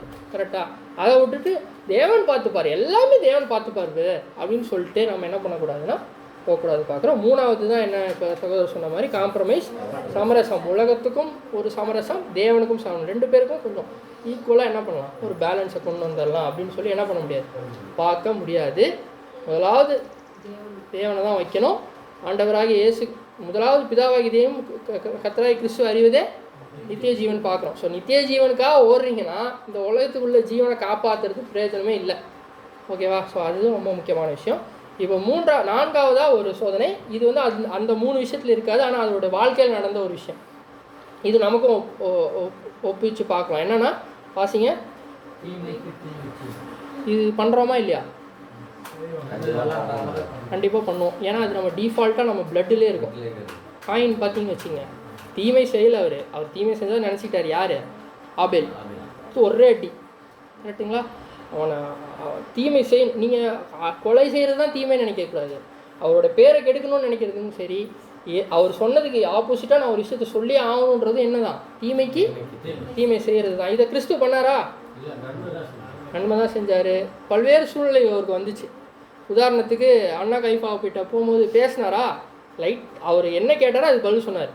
அவர் நினச்சிருந்தா ஒன்றும் இல்லை, காதை வெட்டினார்ல, மல்குஸ் காதை வெட்டினார்ல, அதுக்கு முன்னாடி என்ன சொன்னார்? பேதுரு வெட்டினாரா? அதுக்கு முன்னாடி கிறிஸ்து என்ன வெட்டினதுக்கப்புறம் என்ன சொன்னார்? சாவான் மறிவான் உளிர் போடு. அப்புறம் தேவன் இப்போ நான் சொன்னேன்னா ஆனால் லேகியம் தூதர்களை வந்து எனக்கு கொடுத்துக்க அவருக்கு வல்லமை இல்லைன்னு, எனக்கு வல்லமை இல்லைன்னு நீ நினைக்கிறியா? இருக்கு, ஆனால் அதை என்ன பண்ணல, எனக்காக பயன்படுத்தலை. அவரோட திட்டம் நிறைவேறணும். இதுதான் நம்ம வாழ்க்கை. புரியுதுங்களா? ஸோ இதுதான் ரொம்ப இதை சாரும் படிக்கும் போது எனக்கே நைட்டு தூக்கம் வரல இதை படிச்சுட்டு இருக்கோம். ஸோ அதனால் அதை நிறைவேறதுக்காக தான் நம்ம வாழ்க்கை நகரணும். புரியுதுங்களா? நம்ம பலவீனங்கள் இருக்குது, அந்த பலவீனங்களை மேற்கொள்கிறது தான் பாடங்கள் நமக்கு என்ன ஆகுதுன்னா கொடுக்கப்படுது அப்படின்னு பார்க்குறோம். ரெண்டாவது, நம்ம பிளாத்துக்கிட்ட போகும்போது அவர் என்ன பண்ணல, அவரோட மகிமை, உதாரணத்துக்கு அவரோட பவரை காட்டியிருந்தாருன்னா என்ன பண்ணி பிளாத்து என்ன பண்ணியிருப்பாரு? ஆமாம், கரெக்டு, பார்த்துவே இருந்திருக்க மாட்டார். கரெக்டுங்களா? எத்தனையோ முறை தேவ திட்டத்தில் இல்லாத டைம் அவர் மாட்டினப்போ மறைஞ்சு போயிட்டார். கரெக்டுங்களா? அந்த இடத்த விட்டு தப்பிச்சு போயிட்டாருலாம் பார்க்குறோம். ஸோ அந்த மாதிரி போயிருக்கலாம்ல, போல அமைதியாக தேவனோட திட்டம் நிறைவேறணும்னு இருக்கார். ரொம்ப கொடுமையான ஒரு சூழ்நிலை, எல்லாரும் கைவிடப்பட்ட ஒரு நிலைமை. அந்த நிலைமையில கீழேருந்து ஒரு கூக்குரல் வருது, நீ தேவனுடைய குமாரனாக இருந்தால் என்ன பண்ணு, உங்கள் அப்பனுக்கு பிள்ளையா இருந்த அப்படின்னா அந்த மாதிரி தானே, அந்த ஆங்கிள் தான் சொல்கிறாங்க. நீ பிறந்தவனா இருந்தால் என்ன பண்ணு, கீழே இறங்கி வான்னு சொல்லும் போது அவர் பேசினாரா? இதாவே இவர்களுக்கு அவங்க என்ன பேசுகிறாங்கன்னு தெரியாமல் பேசுகிறாங்க. ஏன்னா அவருக்கு தெரியுது இவங்கெல்லாம் ராஜ்யத்தில் எந்திரிச்சு வந்ததுக்கு அப்புறம் தான் இவங்களுக்கு நியாய தீர்ப்பு. இப்போ நான் நியாயம் தீர்க்கு இங்கே என்ன பண்ணல, அந்த டைமில் நான் ரேன்சம் கொடுக்க தான் வந்திருக்கேன் அப்படின்னு அவருக்கு தெரியுது. அப்போ அதே சூழ்நிலை நம்மளும் இப்போ இருக்கோம். இப்போ பூமியில் ஒருத்தர் தீமையை நமக்கு பண்ணுறாரு அப்படின்னா, ஒரு தீமை நமக்கு வருது அப்படின்னா அந்த இடத்துல நியாயம் தீர்க்கிறதுக்கு அவருக்கு எதிர்த்து நம்ம போடுறதுக்கு இருக்கோமா? இல்லையே. அது ராஜ்யத்தில் தான் நடக்கும். அப்படின்னும் போது மாம்சம் ஒத்துக்காது. மாம்சம் எப்படி கேட்காம இருக்க, கேளு அப்படின்னு கொதிக்கும். கரெக்டாக கொதிக்கிறது இல்லையா? கொதிக்கும். ஆனால் அந்த நேரத்தில் அமைதியாக இருக்கிறது அப்படின்றது ரொம்ப முக்கியம் அப்படின்ற ஒரு விஷயத்தையும் என்ன பண்ண, தீமைக்கு தீமை செய்யாமல் தீமை நன்மையினால் வெல்லு அப்படின்ற ஒரு விஷயத்தை பார்க்குறோம். இது நமக்கு இன்னொரு நிறைய பைபிள் எக்ஸாம்பிள்ஸ் பார்த்தோன்னா, தாவீது சவுல் எடுத்துக்கலாம். சவுலை கொல்றதுக்கு எத்தனை சான்ஸ் வந்துச்சு தெரியுமா? தாவீதுக்கு வந்துச்சா வரலையா? தாவீது யாருன்னு கேட்குறீங்களா? இல்லை, கரெக்டு தானே. சவுல் யார்? முதல் ராஜா.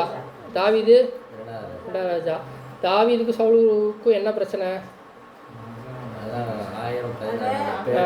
சவுலுக்கு தாவீது ராஜ்யபாரம் அவருக்கு வந்துருச்சுன்றது அவருக்கு பிடிக்கல.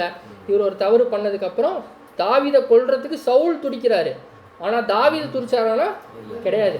ஆக்சுவலாக அதில் ரொம்ப முக்கியமாக ஒரு பாயிண்ட் நான் படிக்கும்போது பார்த்தேன்.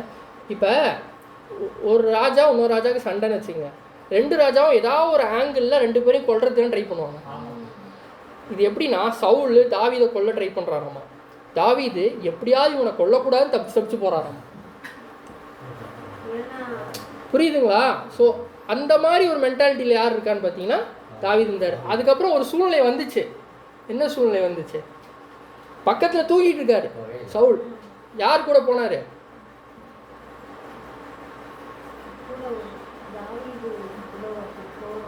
யார் அவரு? சரி மறந்துருச்சு. சரி யோசிச்சு சொல்லுங்க எனக்கு. கூட ஒரு போர் சேவன் போவார். யார் அவரு?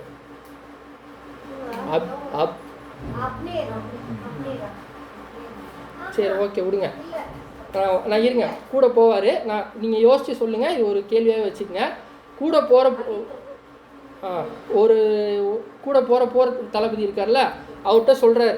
இப்போ உதாரணத்துக்கு நான் வந்து அப்படின்னு அப்படி சொல்லலை.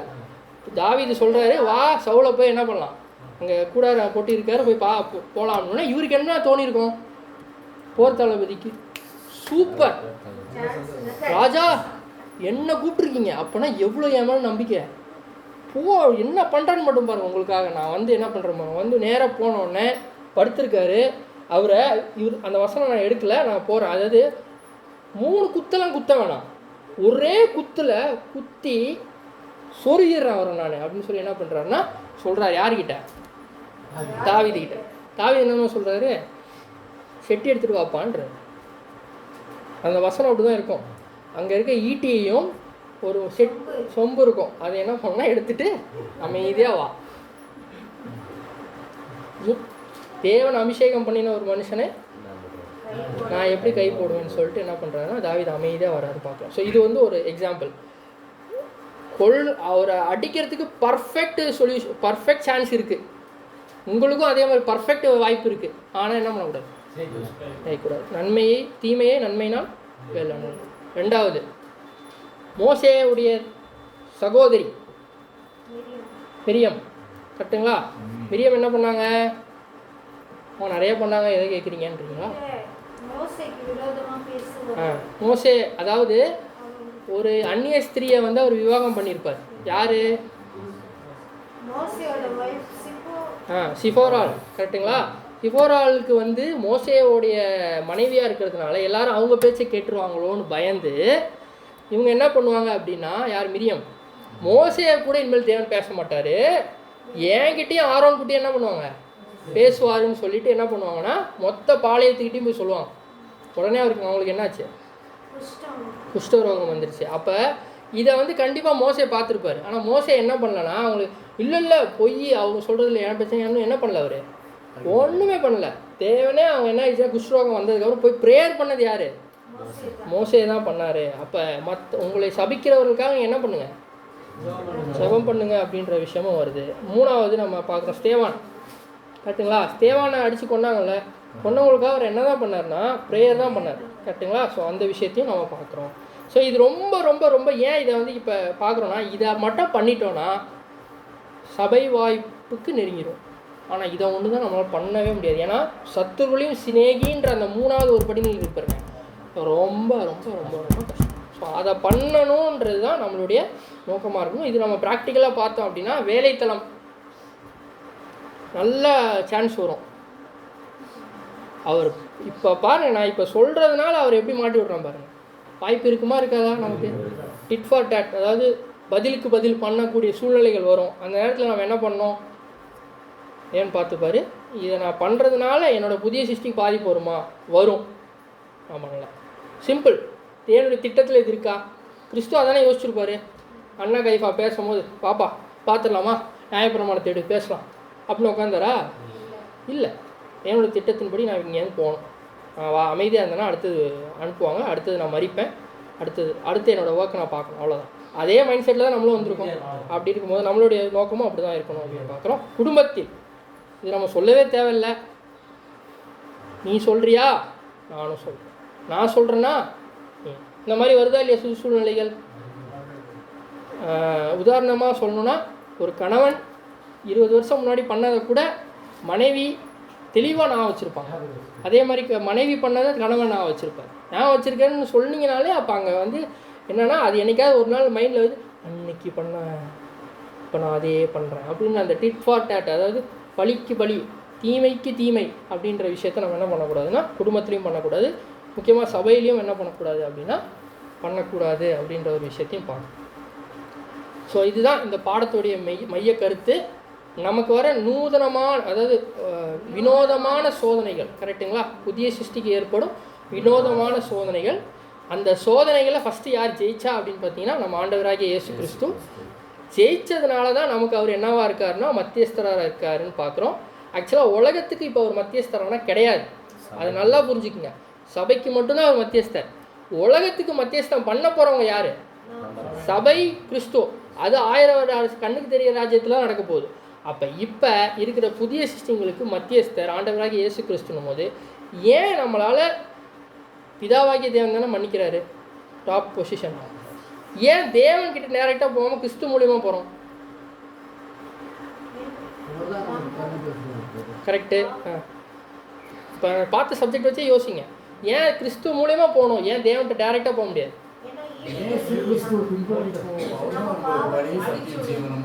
இல்லை, அதாவது அவர்கிட்ட மன்னிப்பு கேட்கணும்னா, இப்போ தேவன்கிட்ட போய் நான் என்னை மன்னிங்கன்னு நான் கேட்கணும்னா ஏன் நான் கிறிஸ்து மூலியமா போகணும்னு கேட்குறேன். கரெக்டு, அதான் கரெக்டு, நீங்கள் சொல்கிறது கரெக்டு. அதை யோசிங்க. அதாவது தேவன் கிறிஸ்து 2 பேருக்கு ஒரே ஒரு சின்ன டிஃப்ரென்ஸ் இருக்குது. அவரோட சிம்மாசனத்தில் ஒரு டிஃப்ரென்ஸ் இருக்குது. என்னது? சரி, நான் இப்போ போட்டோ போடுறேன், யோசிச்சு சொல்லுங்கள்.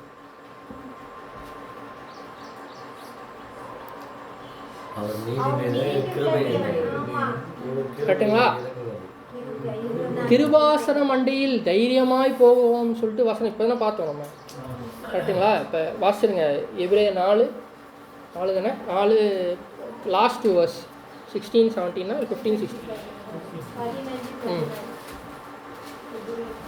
எபிரேயர் 4ஆம் அதிகாரம் 15, 16 வசனங்கள். நம்முடைய பலவீனங்களை குறித்து பரிதபிக்க கூடாத பிரதான ஆசாரியர் நமக்கிராமல் எல்லா விதத்திலும் நம்மை போல் சோதிக்கப்பட்டும் பாவம் இல்லாதவராய் இருக்கிற பிரதான ஆசாரியர் நமக்கு இருக்கிறார். ஆதலால் நாம் இரக்கத்தை பெறவும் ஏற்ற சமயத்தில் சகாயம் செய்யும் கிருபையை அடையவும் தைரியமாய் கிருபாசன தண்டையிலே சேர. என்ன ஆசனம் அவருது? கிருபாசனம். கரெக்டுங்களா? ஸோ அவருடைய பொசிஷனே வந்து கிருபையினால தான் என்ன இருக்குது வந்திருக்கு. ஸோ அதனால தான் கிறிஸ்து கிட்ட போனால் தான் நமக்கு கிருபை கிடைக்கும். கிறிஸ்துவின் மூலியமாக தான் தேவன்கிட்ட போக முடியும். அதனால தான் கிறிஸ்துவ நம்மளை நீதியின் வஸ்திரத்தினால மூடி தேவன்கிட்ட போய் காட்டுறாரு. நம்மளை அப்படியே காட்டினான்னு வைங்க, செத்துருவோம், அங்கேயே செத்துருவோம். அதனால தான் கிறிஸ்துவின் மூலமாக நம்மளுடைய பலிகள் என்ன பண்ணப்படுதுன்னா அங்கீகரிக்கப்படுதுன்னு பார்க்குறோம். ஏன்னா தேவனுடைய சிம்மாசனம் நீதி மட்டும்தான். தப்புனா தப்பு, பாவத்தின் சம்பளம் மரணம்னா மரணம், அவ்வளோதான். ஆனால் அந்த நீதியை கம்ப்ளீட்டாக சரி கட்டின ஒருத்தர்னா கிறிஸ்து தான். அதனால் கிறிஸ்து மட்டும்தான் நமக்கு மத்தியஸ்தராக இருந்து நம்ம சைடில் இருக்கிற பலவீனங்களையும் அவர் பார்த்து நீ என்ன பண்ணு, கொஞ்சம் கொஞ்சமாக உன்னை என்ன பண்ணு, திருத்திக்கன்னு ஏன்னா அவரும் அந்த இதில் போயிருக்காரு. நான் அதான் ஸ்டார்டிங்லேயே சொன்னேன், இந்த பாவங்கள்லாம் அதில் வராதுன்னு சொன்னேன். கரெக்டுங்களா? கிறிஸ்து நம்மளை போல் சோதிக்கப்பட்டார்னு சொல்லும் போது அது புதிய சிருஷ்டிக்கான சோதனைகளை பற்றி பேசுகிறோன்னு சொல்லிட்டேன். பாவங்களே வர, பாவம் வந்துச்சுன்னா நீங்கள் புதிய சிருஷ்டியே செத்துருச்சு. புதிய சிருஷ்டின்ற கான்செப்டே வராது.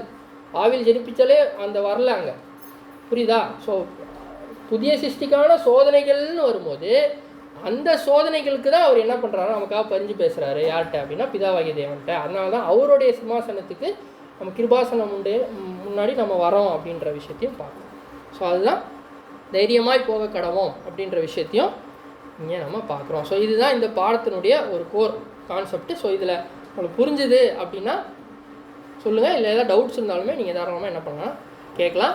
ஒரே ஒரு சின்ன வேண்டுகோள் என்னென்னா, ஒரு 5 நிமிஷம் மட்டும் எடுத்துக்கிறேன். இப்போ ஒவ்வொரு வாரமும் நம்ம பாடம் பார்த்துட்டு வரோம்ல, இதை வந்து ஒரு ஹோம்ஒர்க்காக நான் ஒவ்வொரு டைமும் ஒன்று விஷயம் சொல்லுவேன். ஒரு கேள்வி, வேதத்துலேருந்து ஒரு கேள்வி கேட்பேன். அந்த கேள்விக்கான பதிலை அடுத்த கிளாஸ் நம்ம எப்போ பார்க்குறோமோ அப்போ நீங்கள் என்ன பண்ணலாம் சொல்லலாம். கண்டிப்பாக 1 மாதம் டைம் இருக்குது, போதுமான டைம் நினைக்கிறேன். சரிங்களா? அதே மாதிரி இன்றைக்குமே ஒரே ஒரு கேள்வியை மட்டும் நான் முன்னாடி வச்சிட்றேன். பாடம் முடிஞ்சிருச்சு, ஓகேங்களா? ஒரே ஒரு கேள்வியை மட்டும் முன்னாடி வைக்கிறேன். இது வந்து நம்மளுடைய பர்சனல் ஸ்டடி. ஏன்னா நிறைய பேர் பர்சனல் ஸ்டடி பண்ணுறோமா? இப்போ கிறிஸ்து என்ன பண்ணார்? பர்சனல் ஸ்டடி பண்ணிட்டு தானே போனார். பர்சனல் ஸ்டடி முக்கியம் இல்லையா? முக்கியம். ஸோ அப்போ நமக்கு பர்சனல் ஸ்டடின்ற ஒரு விஷயம் இல்லாமல் போயிடக்கூடாதுன்றதுக்காக தான் ஒரு சின்ன முயற்சி. தவறாக யாரும் எடுத்துக்க வேணாம். யாரையும் கேள்வி கேட்கணுன்ற நோக்கத்தில் இல்லை, வேதத்தின் அடிப்படையில் நம்ம வளரணுன்றதுக்காக தான். சரிங்களா? அதே மாதிரி கேள்வியை நான் கேட்டு அப்படியே விட போகிறதில்ல, அது எங்கே இருக்குதுன்னு சொல்லிடுவேன்.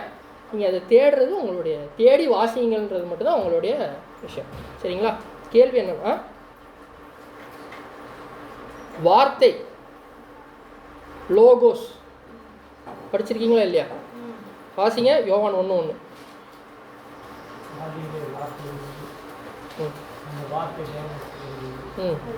வார்த்தை தேவனாக இருந்தது. ஓகே, இந்த வசனம் அவ்வளோ மனப்பாடமாக பிரதர் சொன்ன மாதிரி உங்கள் எல்லாருக்குமே என்ன ஆகும்னா தெரியும். கரெக்டுங்களா?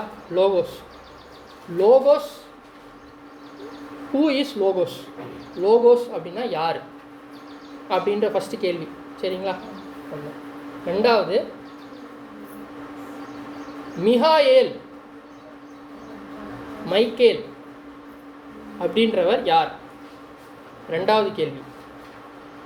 ஓகேங்களா? மிகாயேல் யார்? இது எல்லாத்துக்கும் எங்கெங்கே வசனங்கள் இருக்குதுன்னு நான் டைரெக்டாக சொல்ல மாட்டேன், அதிகாரங்கள் சொல்லிடுவேன். நீங்கள் என்ன பண்ணணும்னா தேடிக்கணும். அடுத்த டைம் போக அதிகாரம் கொடுக்க மாட்டேன், நீங்களே கேட்க மாட்டீங்க. அந்த அளவுக்கு நீங்கள் தேட ஆரம்பிக்கணும். அதுதான் என்னோடய விருப்பம். அடுத்தது, பிரதான தூதன் அப்படின்னா யார்? ஓகேவா? இந்த 3 விஷயம், இந்த 3மே நம்முடைய ஆண்டவராகிய இயேசு கிறிஸ்துவா? ஆமா என்றால் வேதத்தின் அடிப்படையில் எனக்கு பதில் சொல்லணும். இதுக்கான வேத வசனங்கள் எங்கெல்லாம் இருக்குன்னா,